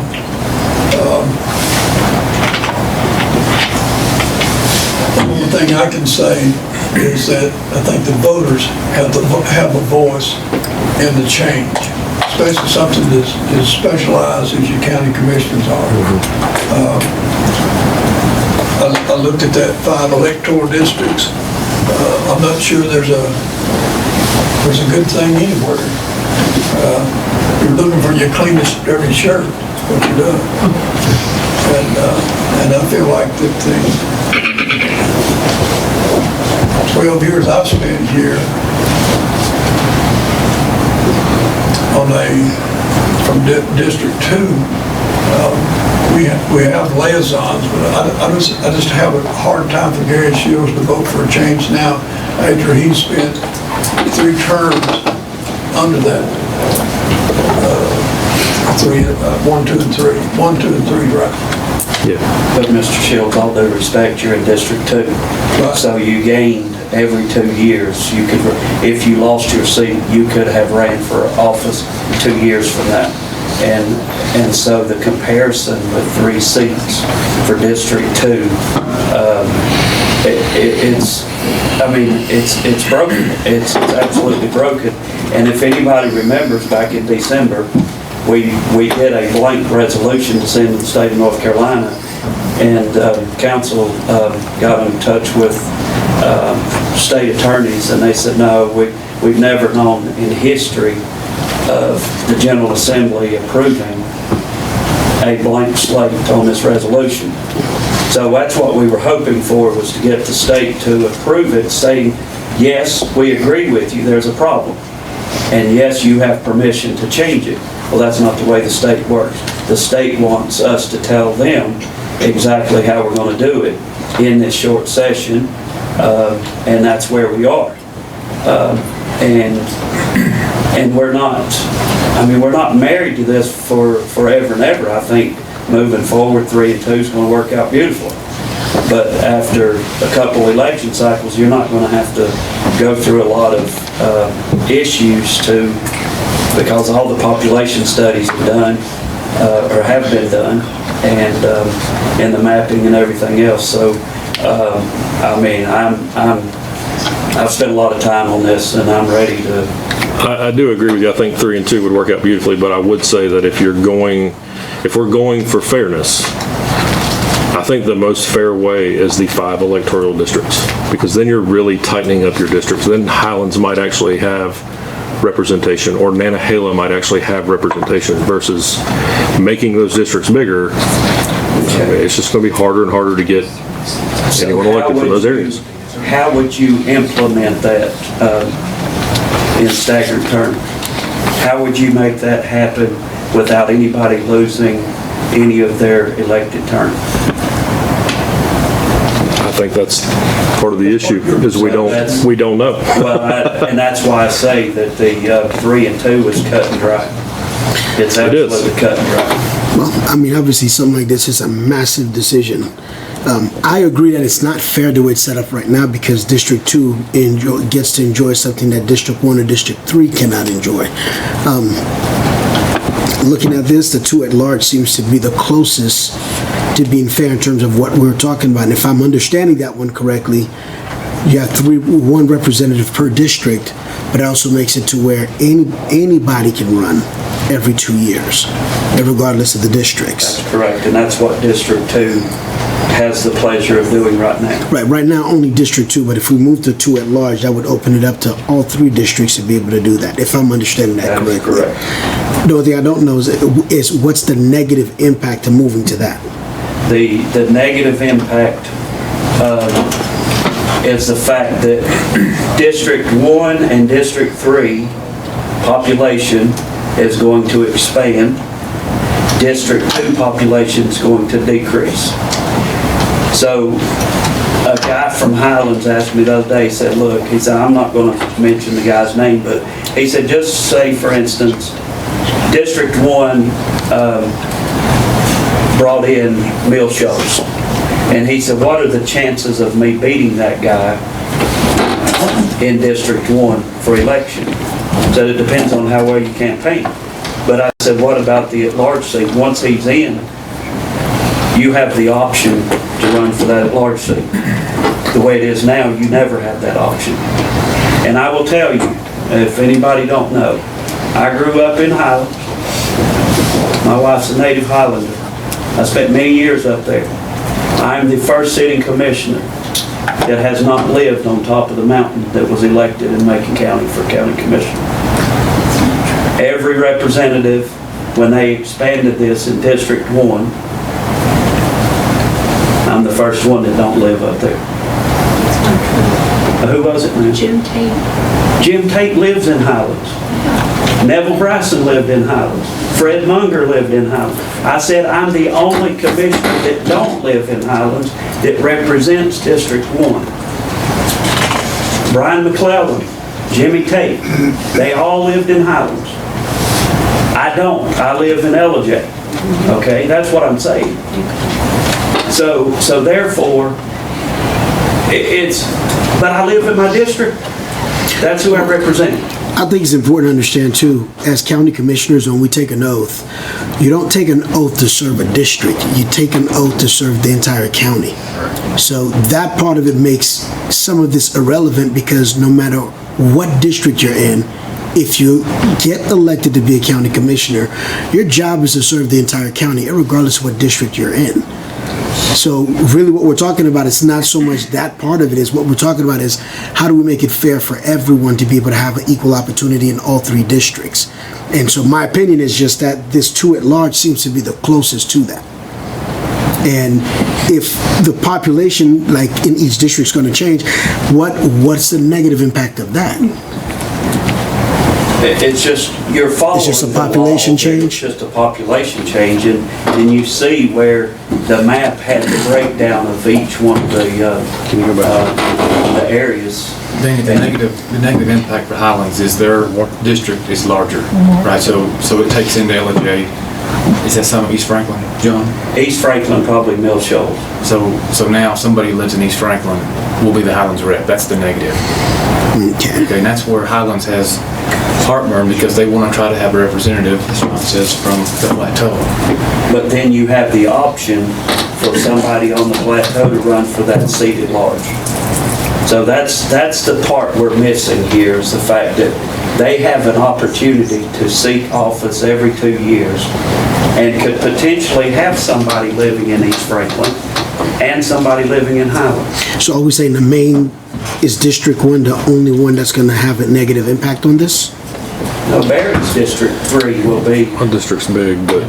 So that's the point I was trying to make about Carthage and Cowee. You know, they're all essentially on the same playing field, but it's hard for somebody from East Franklin to represent Highlands well. That's the problem. Right, everybody below the plateau, essentially, you know, I feel like they're compatible. But if it wasn't for all these voters throughout this county, I would have never won election.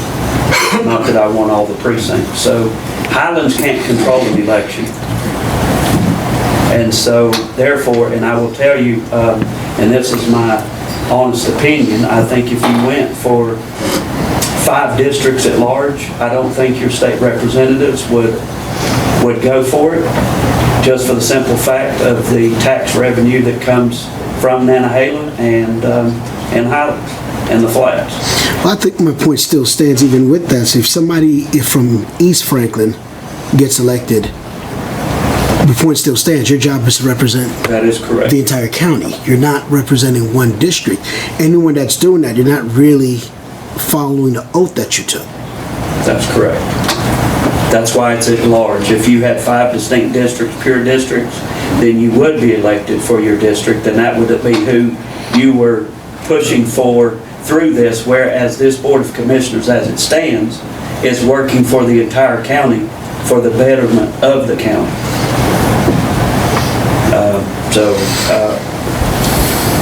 I mean, I'm prepared to make a motion for this. Are you looking at the 3-2? You got 3 districts, 1 person from each district, 1, 2, and 3. Yes. And you have 2 at large. That can come from anywhere, District 1, District 2, or District 3. It's at large, anybody in the county, and I will tell you that, you know, Chairman Young was talking about at the last meeting. He said, look, he said, if Smithbridge became District 1, he said, no disrespect, but I don't want to be Highlands representative. And so through this, you look at the center part of District 2, where the main population is, that's District 2. District 3 is going to take in Iola. John, is there a percentage? So you have to divide those up equally as best you can. Is there a certain percentage you got to stay within, or just the best you can? Just the best you can, and without breaking up precincts. That's what I was going to ask. Do we have to break up precincts to get where we're at? It's not to divide precincts the best that you can, and moving forward, we're supposed to follow the U.S. Census and do a population study every 10 years to make sure these districts are in line with each other. Well, I mean, it's up to everybody that gets elected to do your due diligence. I'm in District 2, but I can honestly say when I came on this board, I was super concerned about Nantahala because it seems like they don't get hardly anything. So we spent a lot of time fighting for Nantahala, but all of us were in agreement with that.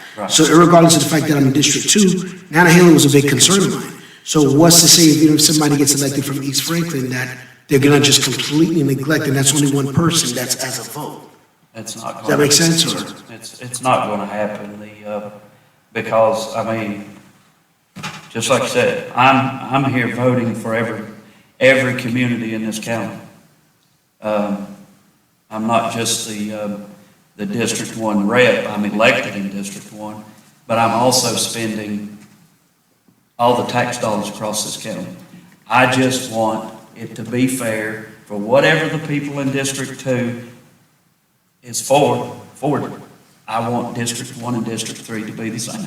It sounds to me, doing the redistricting, the only thing that would make it not fair is with an elected official. It wouldn't be according to how this is set up. If you have an elected official that does not understand your job is to serve the entire county, that elected official becomes a problem, not the way that this is set up. Yeah. But would the map have to change to keep District 1, 2, and 3? And District 1 would have a person, District 2 would have a person, District 3 would have a person. Then you have 2 at large, and they could come from anywhere on that map, right? So the map does not have to change. It would have to change based on population. Based on population, so what you're gonna have here, Mr. Shields, is this is Barry's district right here. So he's gonna have to take this one in, and potentially North Franklin. I'm just saying that, I don't have the numbers totaled up. District 1 is probably gonna take in Mill Shoals and East Franklin, and then District 2 will be the rest of, through the center. And so, but 1, 2, and 3, those are distinct districts. Anybody on this map can run for those 2 at large seats, regardless of where you live. If we pass a resolution tonight and it goes through the short session and they approve it and send it back, is that it? Or do we vote on this again? We're gonna have to come back and draw these lines. You have to come back and draw the lines. Yeah. So if it was approved, then you'd have to come back and draw the lines at that point. And that's based on population. Correct. Then, See, a lot of the papers said it was based on voters. That's absolutely not correct. It's every man, woman, and child that lives in this county. and so District 1 will increase, District 3 will increase, and District 2 will decrease. Right, to have equal population. And we're all voting on the same pool of money, so it's not like that's going to change or anything like that, but it's going to change the fact that Barry's constituents can run. If he runs unopposed in 2028, well, in 2030, somebody can run from his district and potentially have 2 people on the board. Now, I know it was said that I was trying to get something done for a friend of mine. No, that is, most of my friends don't want any part of this job, so that's not accurate at all.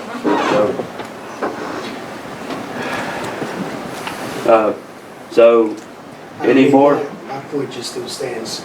We are elected to serve the entire county. So unless I'm missing something, going with that option with the 2 at large, it changes population per district, but it doesn't change a job. It doesn't change the effect that we're going to have on the county. Correct. You know, and I open it up for if there's anybody out here who maybe can tell me anything different. That's really what I'm seeing right now. What happens to your precincts when you go back and reconfigure this into 1, 2, and 3? You made your populations more equal. What happened to the precincts right there today? Well, that's the whole thing, Mr. Shields, is you're trying to do this population, breaking it down on that map so you don't divide precincts. However, precincts in this county, the way that we are elected, are really obsolete. There's no purpose of having precincts other than that's where you're going to vote on election day, because we're voting on at large.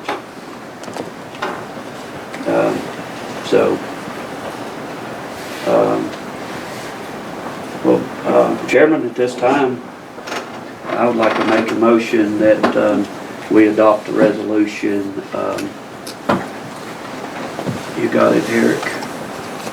Oh, I've got different resolutions. The 1, 3, and 2. 3 and 2? Yeah, 3 distinct districts, 2 at large. Yeah. The one that we've adopted Right. 2 or 3 other times before. We got that. Okay. So, I mean, if you're sort of, You yeah, want we've it- got that draft resolution with regard to, I mean, I've got all of them, but if you need, if your motion is for 2 at-large members with 3 districts. correct. Here, motion by Commissioner Sherrill. Second by Commissioner Antoine. Any other discussion?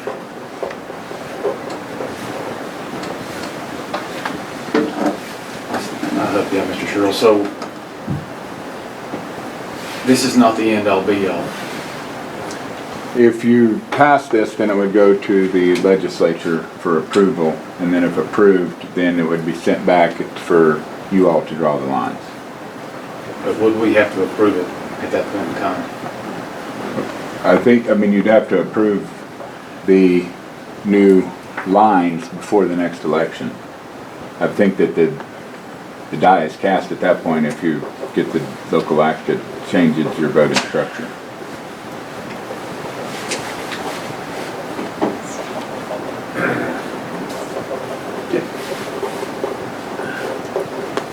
I feel like the intent of my question is, time is of the essence here with the short session, and I feel like if we sent this to the state to make sure this would pass, I would like to see a lot of community involvement. I'd like to see this kicked down to the planning board and some public hearings, public comments, some feedback, and then I would like the opportunity to approve before it's implemented. Then you would not be, I mean, then you would not pass it. If you wanted to do that, as far as approving it before it's implemented, I think that you would need, then that would not be your vote today. In other words, if you're wanting to do that, I think you'd have to do that before you send it to the assembly. Because unless all you're doing is sending it to the planning board just to draw lines. So if we send this through, that means if the assembly passes it, it's done. We don't have If to you- go back and. If the assembly passes it, then it's law. I like to go with my gut. I agree with the chairman on that. I probably should have said this before you made a motion. That would have made a difference. But I did talk to Representative Gillespie today, and they can do it in either session. So if we took the time to put some things together and send it back, they can approve that at any time. So they can also go back and change it if there's a path moving forward. I understand that, but at the same time, I mean, we've been doing this for 50 years. We don't want to change this and say, oh, we don't like this, and keep changing it back and forth. I think that's a disservice to everyone. I think if we're going to do it, I think we do it right. I think we get some voter input, some people involved in this, kick it to the planning board, whatever you want to call it, and really look through these options, look how this map's going to go. If you do a quick math on these maps and these precincts, it's not really adding up. And I don't know how people are going to feel about changing their precinct, so. Well, they're not, I see. Well, their precinct's not going to change, their district's going to change. And your voters and your people are the ones that's at the disadvantage of this. But see, that's the thing, is the maps that we're given right now, there are numbers on those maps showing population in each precinct. Correct. Those precincts, when you start to cut them into districts, are not going to add up to 13,000 people per, voting district. And if they do, they're going to be real odd because the numbers just don't add up. Well, they're going to be closer than what they are now. How many people do you have in your district right now? 6,000 and some change. Okay, how many's in my district? 6. How many's in District 2? There's nothing fair about that. I'm not saying it's fair, John. I'm Okay. just saying. Well, We ma'am, have time. I call think the we question, can Chairman. Put a committee together and do that. I've spent way too much time on trying to make it fair for 1 and 3. So if we can get the community involved, then we can make a good decision from here on out. But Barry, you're the one that asked me to bring this up in December because you wanted it done.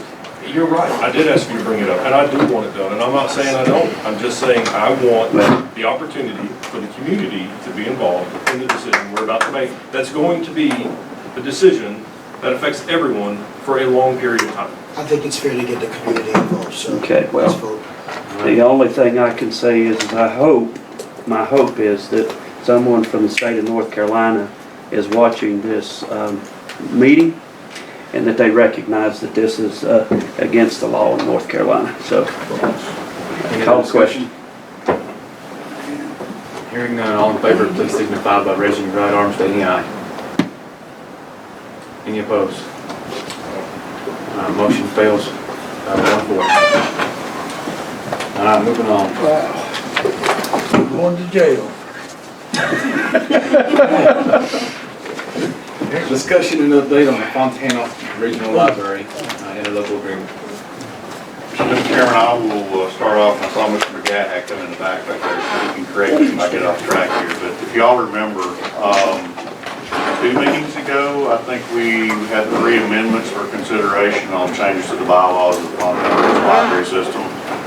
You all rejected one of those, which would have placed a board commissioner or a commissioner on the FRL board. You approved one that had to do with the director could not be a director of FRL and a director of a regional library. And you also approved one that had to do with the financial aspects at the end of the year with the FRL system. And essentially, Jackson and Swain had approved those. We approved it the way that you all did at that meeting. Went to the FRL board. They also wanted to make a change to the financial amendment. So there was some wording change that they had requested to that. And I'll go over that very briefly. The original wording of that amendment basically said that any remaining funds in excess of operational costs would be reimbursed to the counties. And essentially the change to that has been requested by the FRL, and it's on the piece of paper that I gave you, it's actually on the screen there. It further defines what funds that we're talking about, and basically defines that as the net surplus, which it's a financial accountability, and it's more county specific as opposed to the organization as a whole.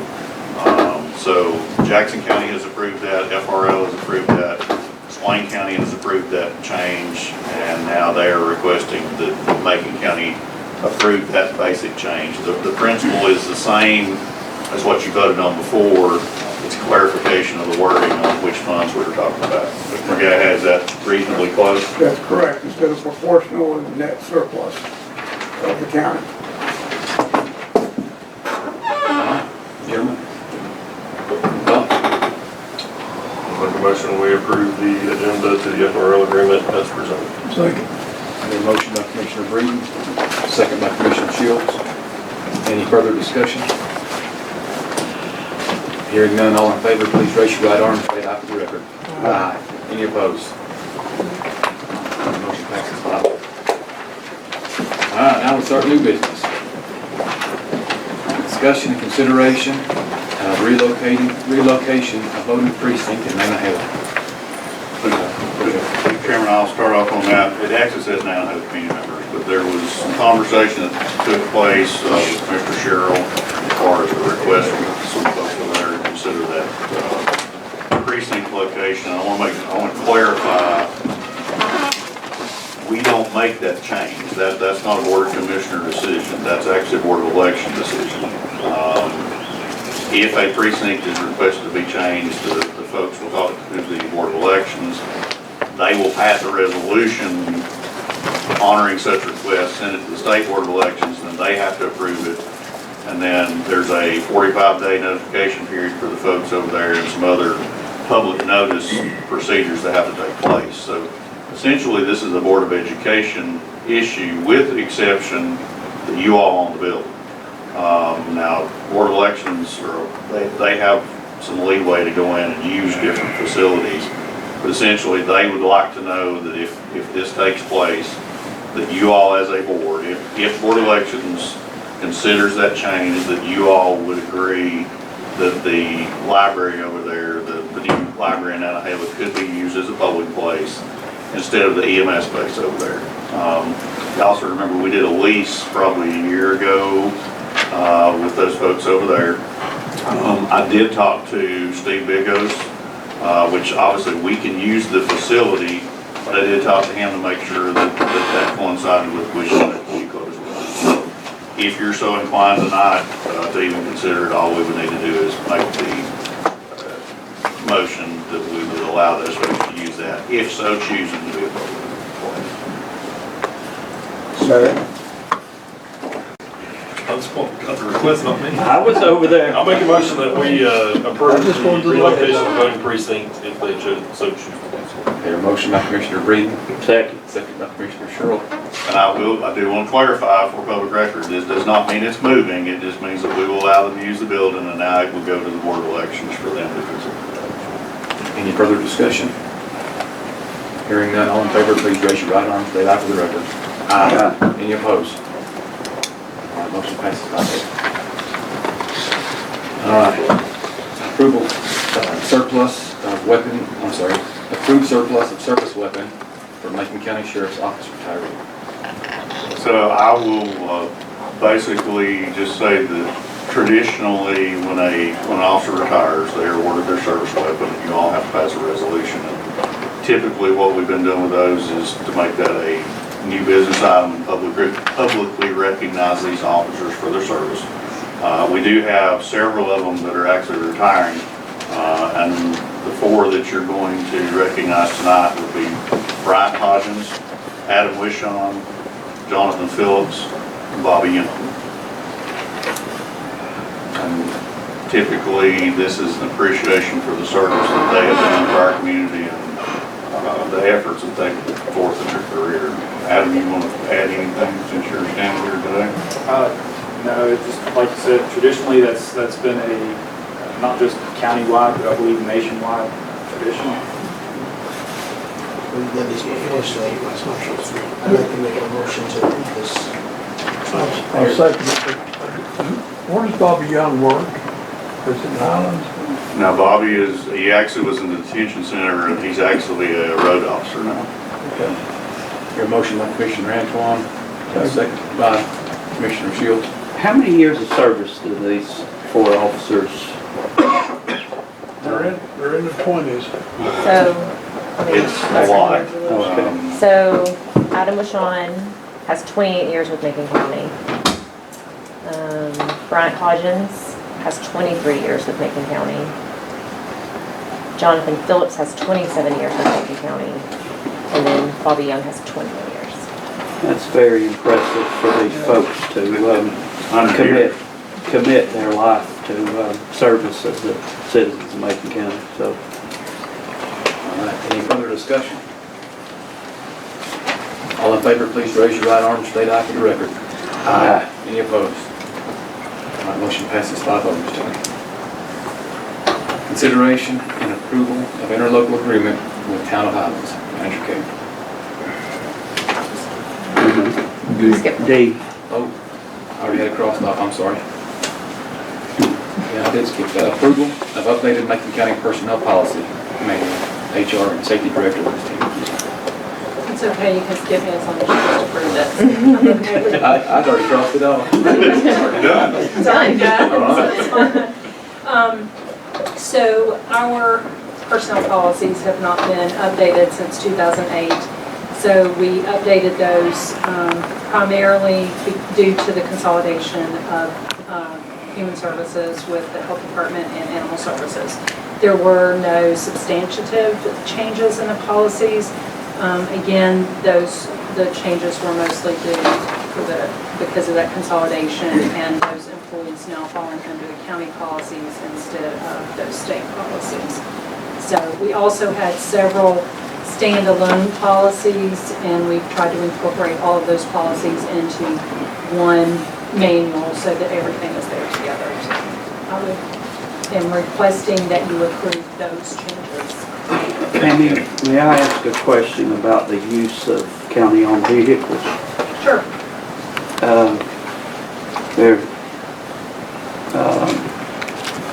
It don't specifically say who and where and what those, the county-owned vehicles are used by employees, whether it's with the county employees or the sheriff's department or whoever.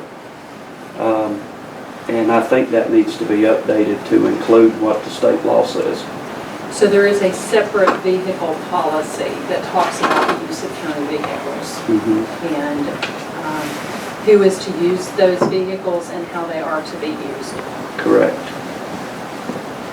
So it needs to be all-inclusive. If it's county-owned property, if the taxpayers of Macon County purchase this, these vehicles, then they should fall under the same law as the state says on how these vehicles can be used and who can actually be in those vehicles. So I believe that our policy is clear on that. Okay. All right. Okay. All right. And I'll just jump in on that. So county policy can't trump a state statute. So the state statute would control regardless what policy. I mean, you can enact in a policy that says you can take your county-owned vehicle on vacation if you want. That policy's no good because state law says you can't. Right. Do you have that law, Eric, with you? I don't have it with me, but I can it's find really it. important that that law is read publicly because there's a liability issue here on who is allowed in these vehicles. And I'm not arguing either way, but we're not going to allow a deputy to take their child to school. Are we going to allow a deputy to pick someone up on the side of the road and give them a ride in the rain or the snow? well, I mean, it's not a matter of allowed, it's a matter of law. And if So law says you can't do it, you can't do it. That needs to be part of that policy too, I think. Well, and I think you could make a distinction there that if you're doing an assist, I mean, if you're doing an assist, then that's part of your job duties, and so that's not it's not using it for personal use, that's using it for a county assist.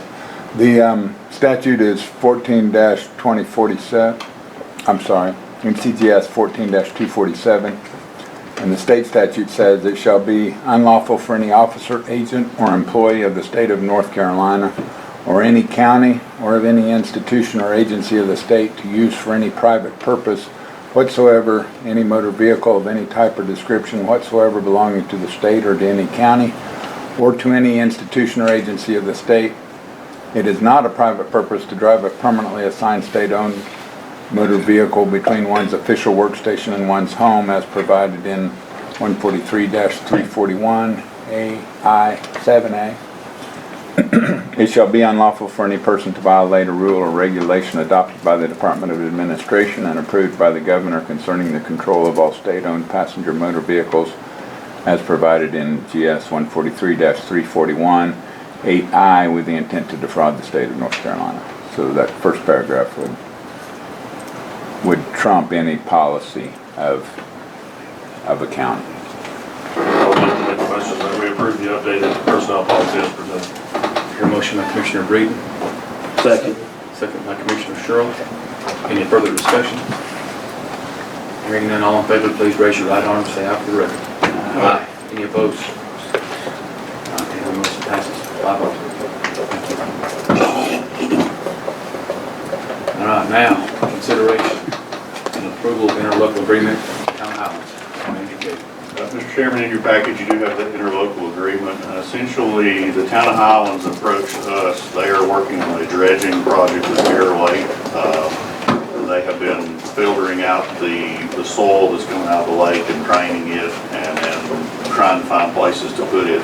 they have an abundance, obviously more than the space that they have up there in certain places to put it. So they approached us, wanted to know if they could essentially bring that soil down to an area that's very close to what's called the mulch processing area or woody debris area at the transfer station in Highlands, which would require them to actually enlarge that area for us, build a new access road in for us, and build 2 sediment basins for us as well, and then at no cost to us. The only issue that we may have, and we were very careful in our conversation with them, there may be a day or two that there could be an interruption if for some reason the area was very small, all of a sudden to do woody debris today, but we would make arrangements to get that fixed very quickly. But we're not going to close the site up there. We're not closing it while they're doing it. And essentially, when they're done, it would basically double the area to about 2.3 acres, 2.4 acres, somewhere in that area that we would have for that woody debris to come in mulch yard to take place up there at the transfer station. So, it's certainly up to the board whether they want to entertain that or not, but there is no cost or expense to us for them to do that. What are the pros? The pros are that we would get an enlarged area for a holding area up there and a better road. Jamie, what? It will be a bigger area for brush. Currently, they're up against that wall, and so it expanded, so they have more room to grind as well. It also provides an access road in there for the grinder. Whenever they come in, then they can use that. Instead of having to go through the front gate, they can have their own access. Jamie, come on up to the mic. What are the cons? So the con that I can think of is the fact that there could be some slight inconveniences occasionally if, for instance, they're working on that pad right there, right where the mulch is going, and we have to crunch up that site temporarily for a day or two until they get that widened out. So that would be the con. But other than that, as far as expense or any issue with us with McGill or engineering or any of those folks, there's nothing that we're aware of there. Yeah. My biggest worry is pulling a bunch of alluvials out of the lake, setting that muck, and now we're going to place it and expect to drive on it. It's going to be sand and could be, mucky. And they're doing a lot of testing on it. They're having to pull so many samples for everything. They're going to have to spread it out. The reason why it's going to take up a large area, they have to spread it out so it can dry, and then they're going to start moving it. So they have to dry it first, and then compact it. So, and from my understanding, they're hiring a contractor and all of that. They have an engineer on site, I think, that's going to be watching it. I mean, this is at all of their expense because it's way cheaper to do all that than it is to haul it down Franklin. And I think it's eventually it's pretty good stuff. It'd be real good stuff, yeah. I wish I had a valley for it to go in. We had the same question about what does that do, but they actually have a fairly interesting filter system. They're putting it in a big, like a filter sock bag, and it sits there and weeps out, and then they test the stuff coming out, and then we felt better because of the fact that the engineering firm, it's not somebody like me coming in and building a road. The engineering firm is going to have to certify everything and make sure everything meets their specs before they walk away. They did one section of Mirror Lake there at the bridge and the headwaters, and there's a huge bag that they put out there, and all that pumps into that bag, and then it sits there and it seeps out, and then it dries, and then they load it up in trucks and haul it. So yeah. Where, do you know where they put that? I'd rather not say. Okay. I just was curious because wherever it was, they couldn't take it. But no, I mean, I think it sounds like a win. So I make a motion that we approve the interlocal agreement with the town of Highlands. Third. A motion by Commissioner Sherrill, second by Commissioner Shields. Any other discussion? Hearing none, all in favor, please raise your right arm, state aye for the record. Aye. Any opposed? Motion passes 5-0.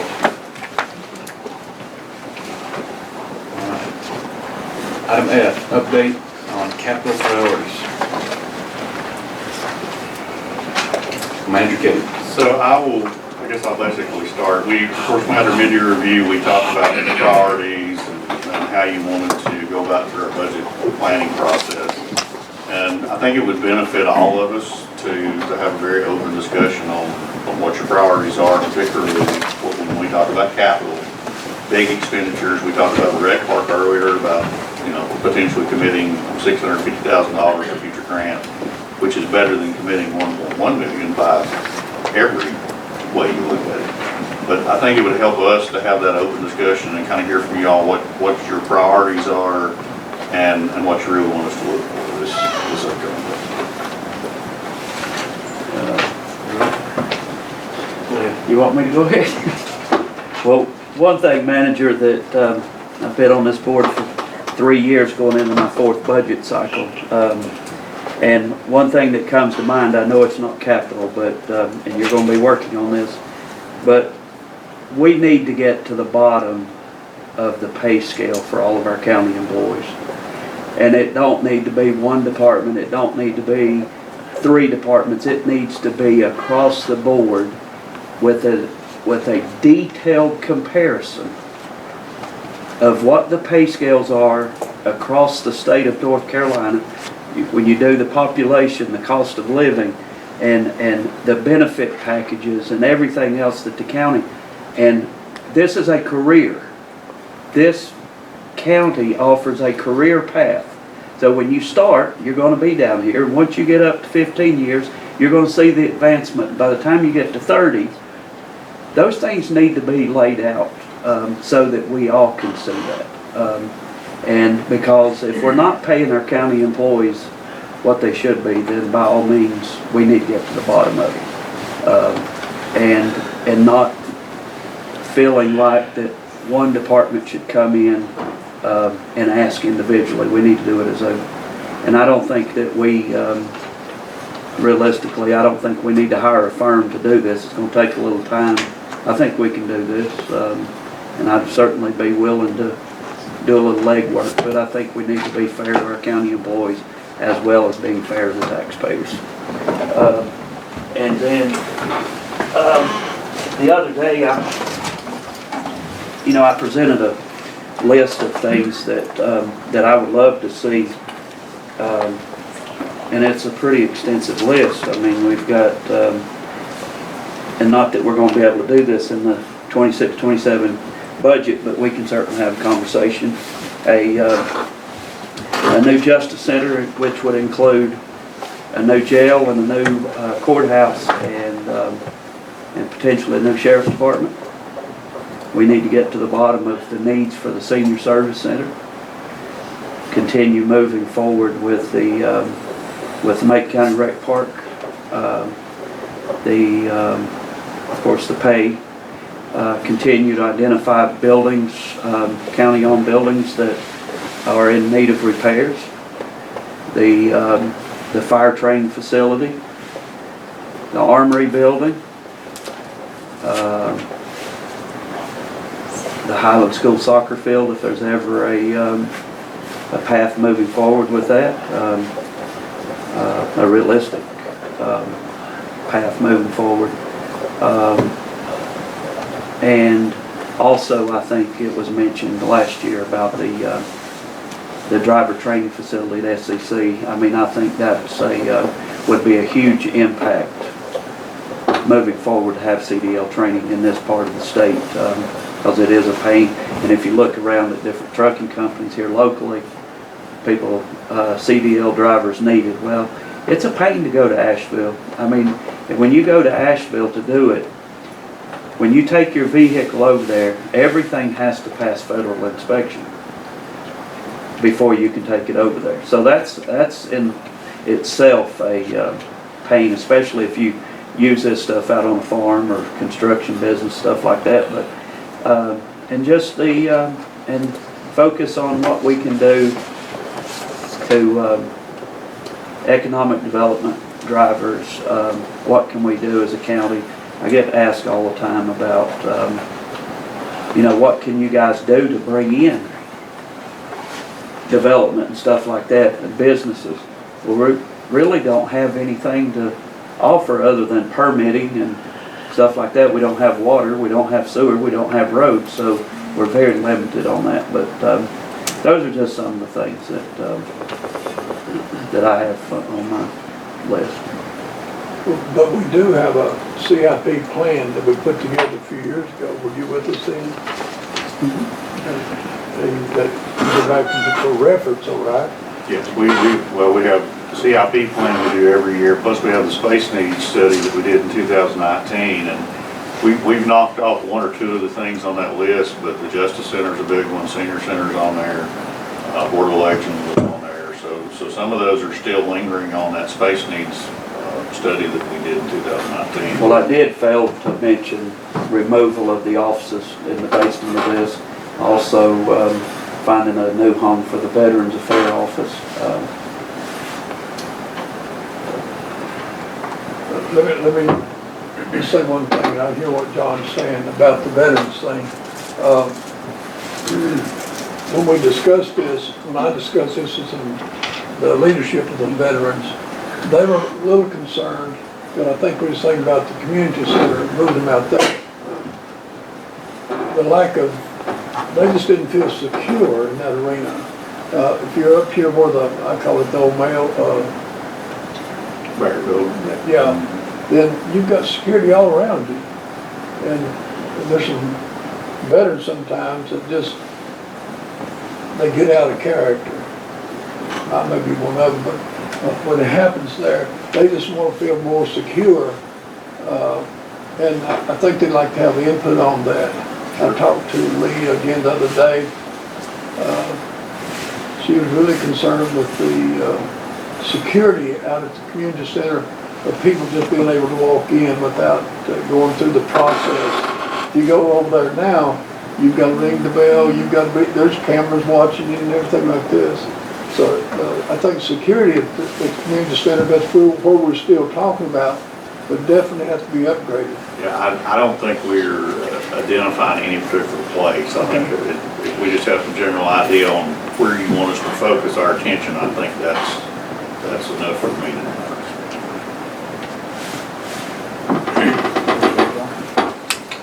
Three main projects really, a new senior center. For the rec park project, seeing how, if there's any way for us not to have to wait so long to do it in phases, if there's a way for us to be able to get it more completed in more time. And if needed, maybe we'll do something kind of funded the high school project.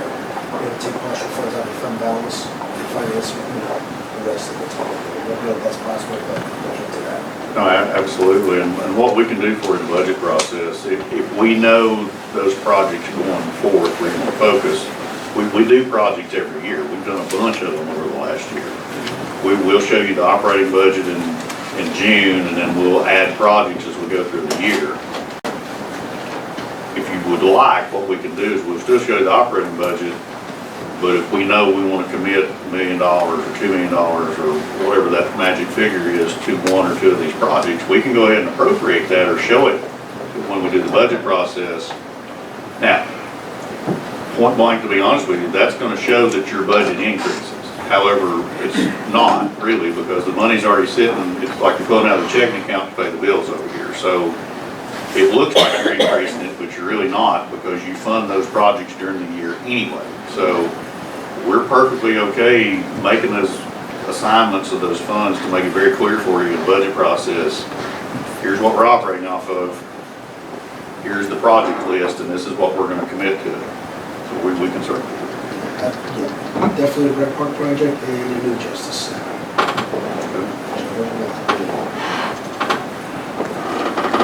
Go ahead and go.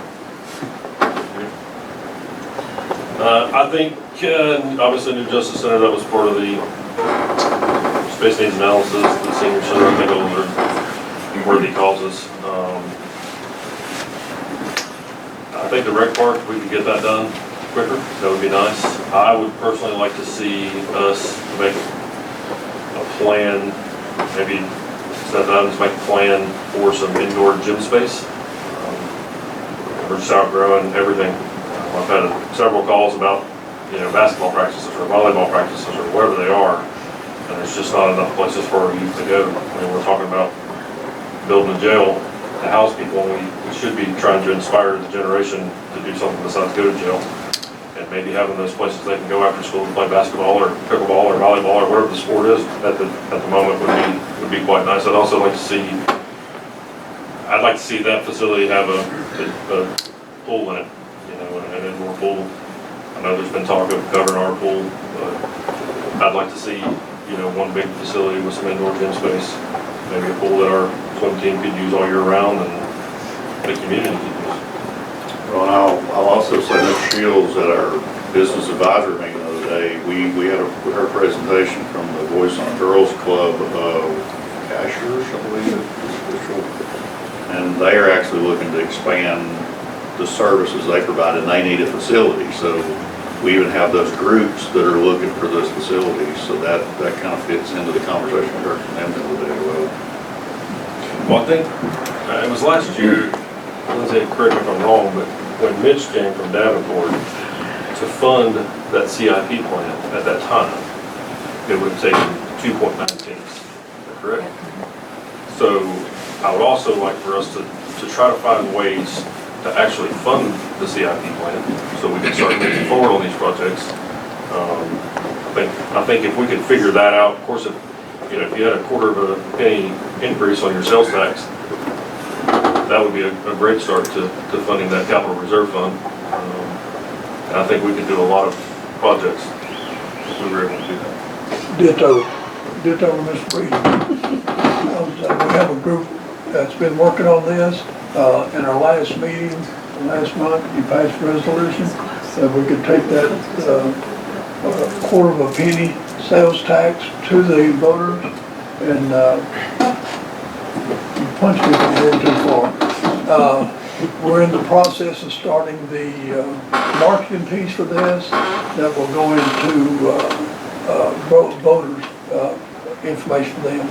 And so we're really, the group we're with, quarter cent sales tax, brings in $2.3 million. And when you talk about capital improvement, you got my attention, because if you can do that for a quarter of a penny in sales tax, it'll take you 2 cents in property tax in order to get the same amount of money. Right or wrong, okay? Thank you for letting me preach a little bit. So, I think I've got more low-hanging fruit, and I'm anticipating this to potentially be in this budget cycle this year. I feel like it's important not to overlook maintenance of our current facilities. I think we really, while we want to build, I think it's critical that we maintain and we're proactive in our current facilities. I think it's important we stay on track and on budget on our current projects. Mr. Cave and I have a lot of meetings and there's a lot of asks, and it's a challenge. But so far, I think we've done well. I think that's my second priority. Parks and Rec, I'd like to see the attempt to complete multiple phases. I know there's a hiccup with the grant coming back in November, but to piggyback on that and what Commissioner Breeden said, doing some quick math, we have a vibrant softball and baseball program in our youth. And if you think about 5, 6-year-olds, 7, 8-year-olds, 9, 10-year-olds, 11, 12-year-olds, am I right? We don't. Yeah. 13-year-olds can play with 12-year-olds sometimes, but that's 4 leagues. If there's 7 teams in each league, it's 28 teams. You add the boys and the girls together, that's 56 different teams that try to practice essentially Monday through Friday. And I feel like we don't have enough room at Parker Meadows. We just removed 2 facilities out at the Carpenter Center. And I think it'd be low-hanging fruit if we went to South Macon and improved their facility, potentially Union School and Fox Ridge. There's 1 or 2 down there, and I don't think it would take a lot of money or time. No. But if we're talking 56 teams trying to practice, and it's hard to practice. If one team starts at 5:30 to 7, well, the second team that gets to practice, it's from 7 to 8:30, and you're not getting home and into bed on a school night till pretty late. So I think we could, I think it'd be low-hanging fruit to upgrade some of those facilities if we have to allocate some funds there. I think that'd be a big deal. Can I clarify? Are you talking about current budget, like, because Yeah. seasons aren't going now, or are you talking about for next Well, season? I'd like to keep it, I mean, I'd love to see it ASAP. If it's Okay, not- I'm just curious. Yeah. Well, I mean, you're right, and signups are about to stop for each sport, Yeah, so. that's what- I was just trying to Have to clarify. have them very We've got a quick. little over a month to get those things. And I'm not talking No, anything crazy, but- a chain link backstop, you know, Yeah. scrape the dirt out of the infield, maybe some bases. Like, Yeah. it's not gonna take a lot, but I think it would really, again, low hanging fruit. And then the last thing, I wanna piggyback on your term, the space needs analysis. And Mr. Cade and Mr. Green and Mr. Trill and I talked about putting together a committee, Mr. Antoine, I guess we all have, putting together a committee of community members, a couple county employees, and looking at either buying or building a facility that we could, I'll give you a couple examples. If we were to purchase a facility, we could move the seniors, and we could move the veterans into, and we could use the current senior center as a potential board of elections, right? So there's a way that we could essentially, you know, attack multiple phases with one purchase and one build, but I think it'd be nice to have a committee together to evaluate the space needs, available properties, and then start trying to triangulate, you know, which boxes we can check with which buildings that are available, and if we have to build one, you know, there's a cost analysis there, but I think there's some compression with about 4 of our departments that I think we could alleviate with a committee with some outside of, you know, some business-minded folks to really evaluate that, so. Well, it's just investments. Everything that we're talking about investing in the future, it's really not a cost. It's something that we have to do to keep up with the needs and the importance. I mean, Barry and I were out at the old Cowee School, and you know, they've revitalized that field, so that Little League's using it, and just so you know, I mean, I know it's a trip up the mountain, but there's always Zachary Park out there. That field, it just breaks my heart. When I ran Little League, that was a happening thing, and now it's just sitting there, just letting the weeds grow, and it's sad. So, Mr. Chairman, I think that gives us some good direction, so we will try and craft you a budget and come back, and obviously we're open to more information. We'll certainly help you with your committee and whatever you need. I've actually already started asking some of the departments to define what their top 3 needs are so that we know going in to make sure we match, even though the base need says this, but something had to change and those match. So I think that gives us the direction we need. Thank you. Thank you, Lindsay. oh wait just a second there. One thing that we do need to come up with is, we've talked about for a while coming up with a percentage of the budget for the school system. And there again, when I talk to the state says 70% state funds, 20% county funds, 10% federal funds. So that's just the breakdown that the state education gave me. So that's that. And one other thing that you were talking about, 1/4% sales tax.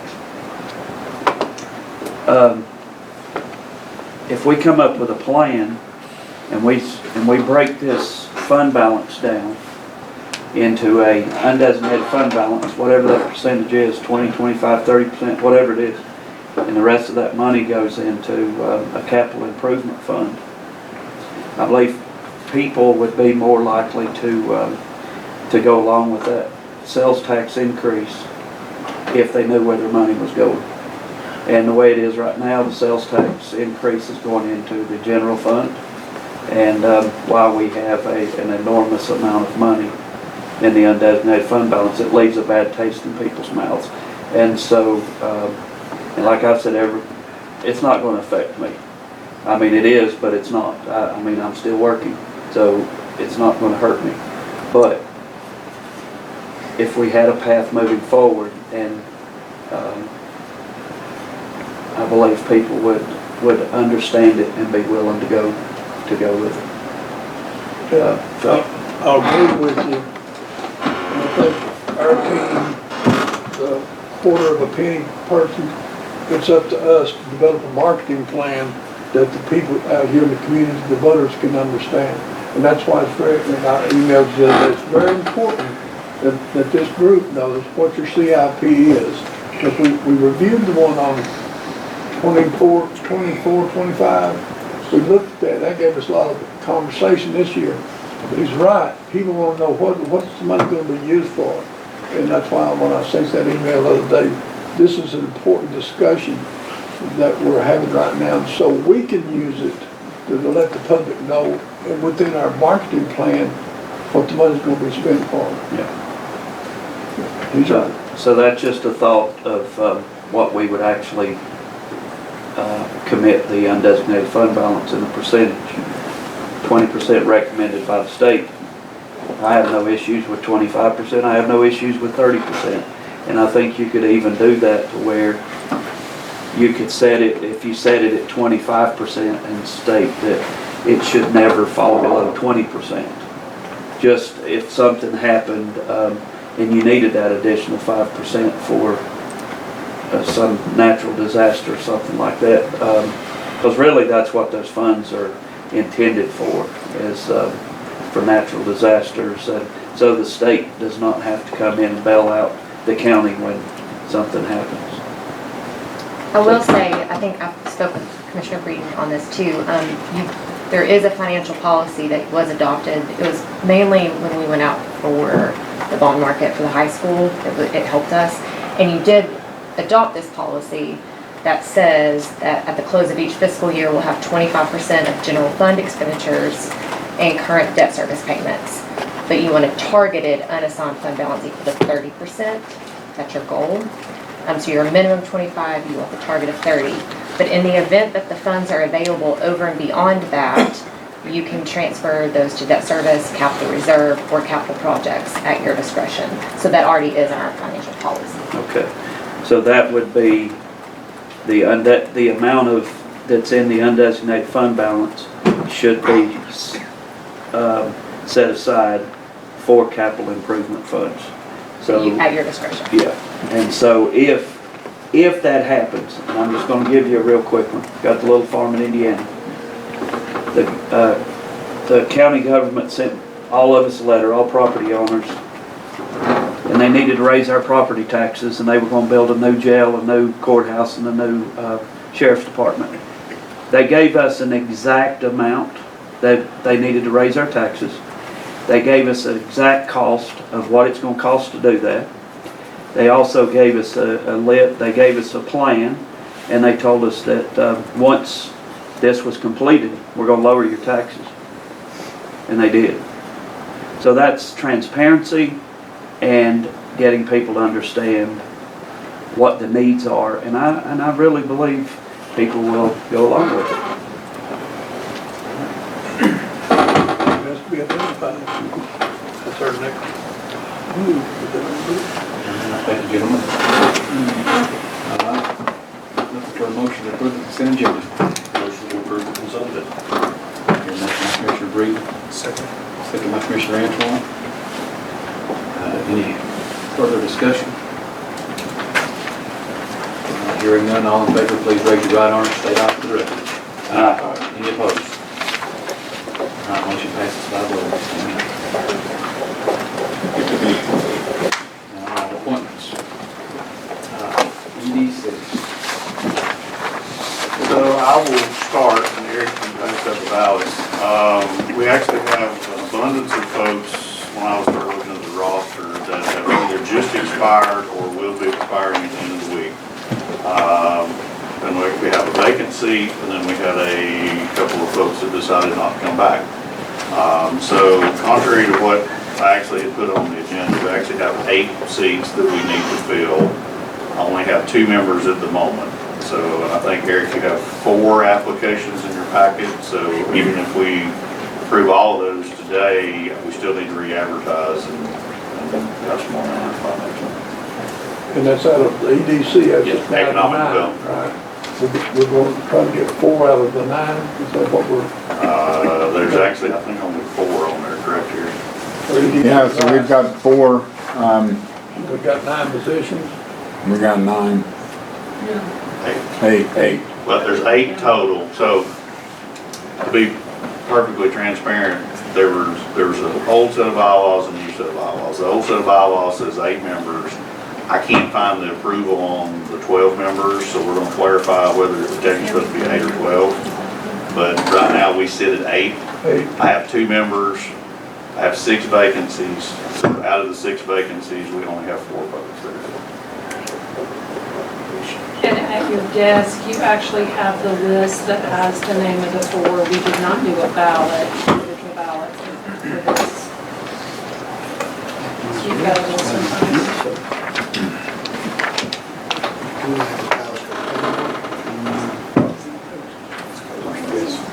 You have a ballot for the Macon County Planning Board that will be coming, yes, but because we only had 4 applications and 6 vacancies, we didn't do a ballot.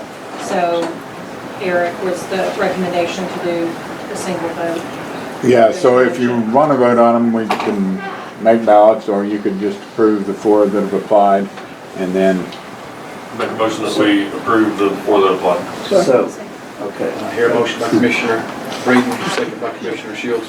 Go ahead. So 3 of these applicants are currently serving or just termed out, correct? That's correct. And then the 4th one is the newly elected commissioner of town of Highlands. That's correct. Brian Steeler was on there, and then, of course, he left, and this is who the town would recommend for his replacement. So we got 4 out of the 6. That's correct. Okay. Is it, should we read the names into the public record? yes, that's yeah. So we've got Jonathan Hamlin, Corey McCall, Brett Rogers, and Jeff Weller. Let me just ask one, just for the people here, who are we on EDC? Economic Development Commission will have to elect a new chair because the chair was one of the previous chair is one of the person that expired. He has chosen not to return. So they will be electing a new chair at the first meeting, and then we'll go through the process on how to proceed forward with the Economic Development Commission director or another contractor, whatever they say. Is this a topic we're going to talk about sometime, about having an EDC coordinator? I think once we let that committee get the chair and get reorganized on their feet again, I think we have that discussion with them and then have them bring a recommendation to you. Okay. All right, any further discussion? Hearing none, all in favor, please signify by raising your right arm, stating aye for the record. Aye. Any opposed? All right, motion passes 5-0. Thank you. And then we have the same thing on the Town of Franklin Planning Board. We have 1 applicant for 1 position, is that right? Yes. And that is Dave Jones.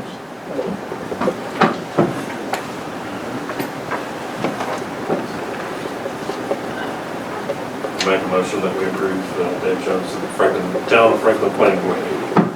Hear a motion by Commissioner Breeden, Second. second by Commissioner Shields. Any further discussion? Hearing none, all in favor, please raise your right arm, state aye for the record. Any opposed? Motion passes 5-0.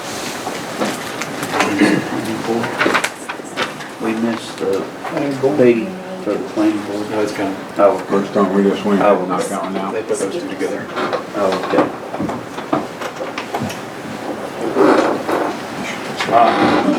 So now we have the Macon County Planning Board. So Macon Planning Board, we've got a spot open now. We've got a spot coming open in April. We've got a total of 7 applicants.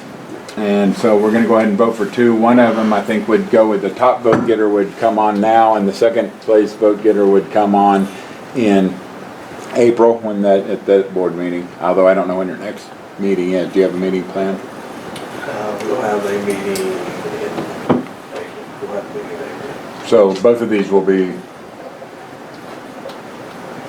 available at that meeting? Technically, the board member that the second one will be replacing will not be off.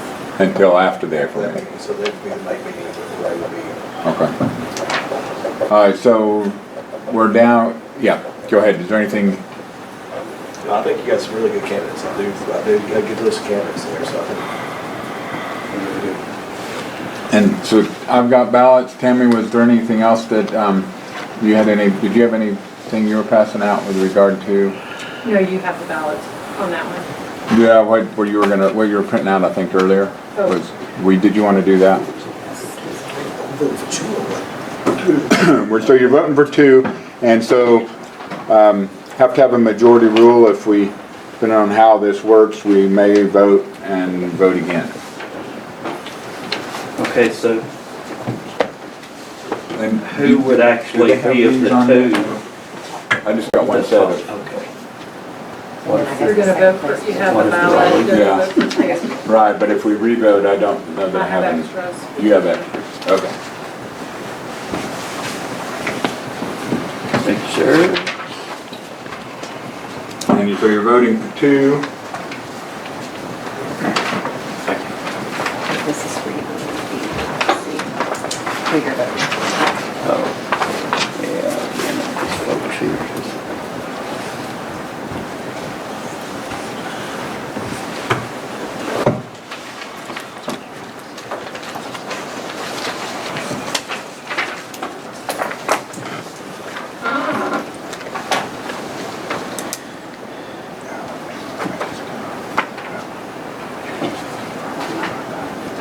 Your choice, that handshake.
Okay, Commissioner Shields, David Culpepper, and Lily Vitale.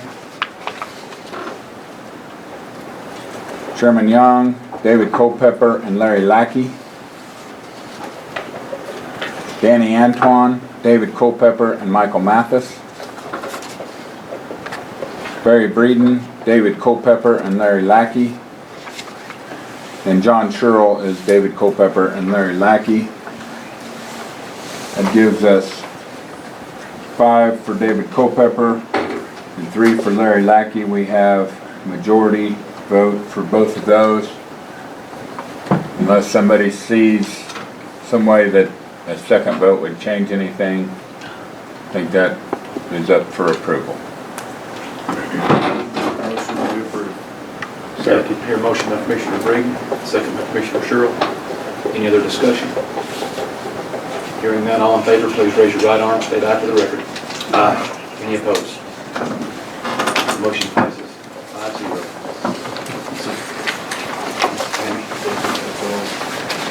All right, we have a need So, for... I'm sorry, so for point of clarification, David Culpepper is the immediate seat, and Larry Lackey would fill the slot that will be open on February 12th. Do we have a need for a closed session?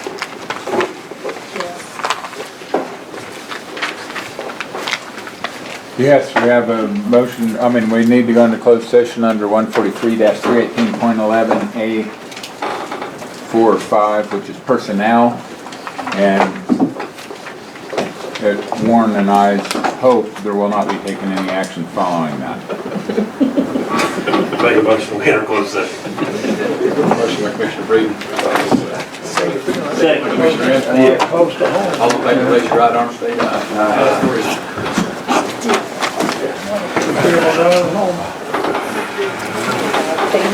We're gonna have to on this.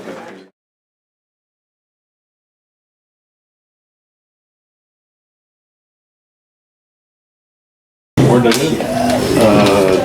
Dunedin, Florida, they got, my Turner sisters have friends down there.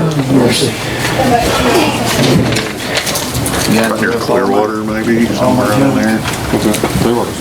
And then she named about something. I need a motion. Motion to adjourn?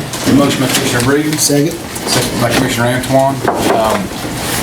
We took no action. Closed session for the record. All in favor, please raise your right arm and state aye for the record. Aye.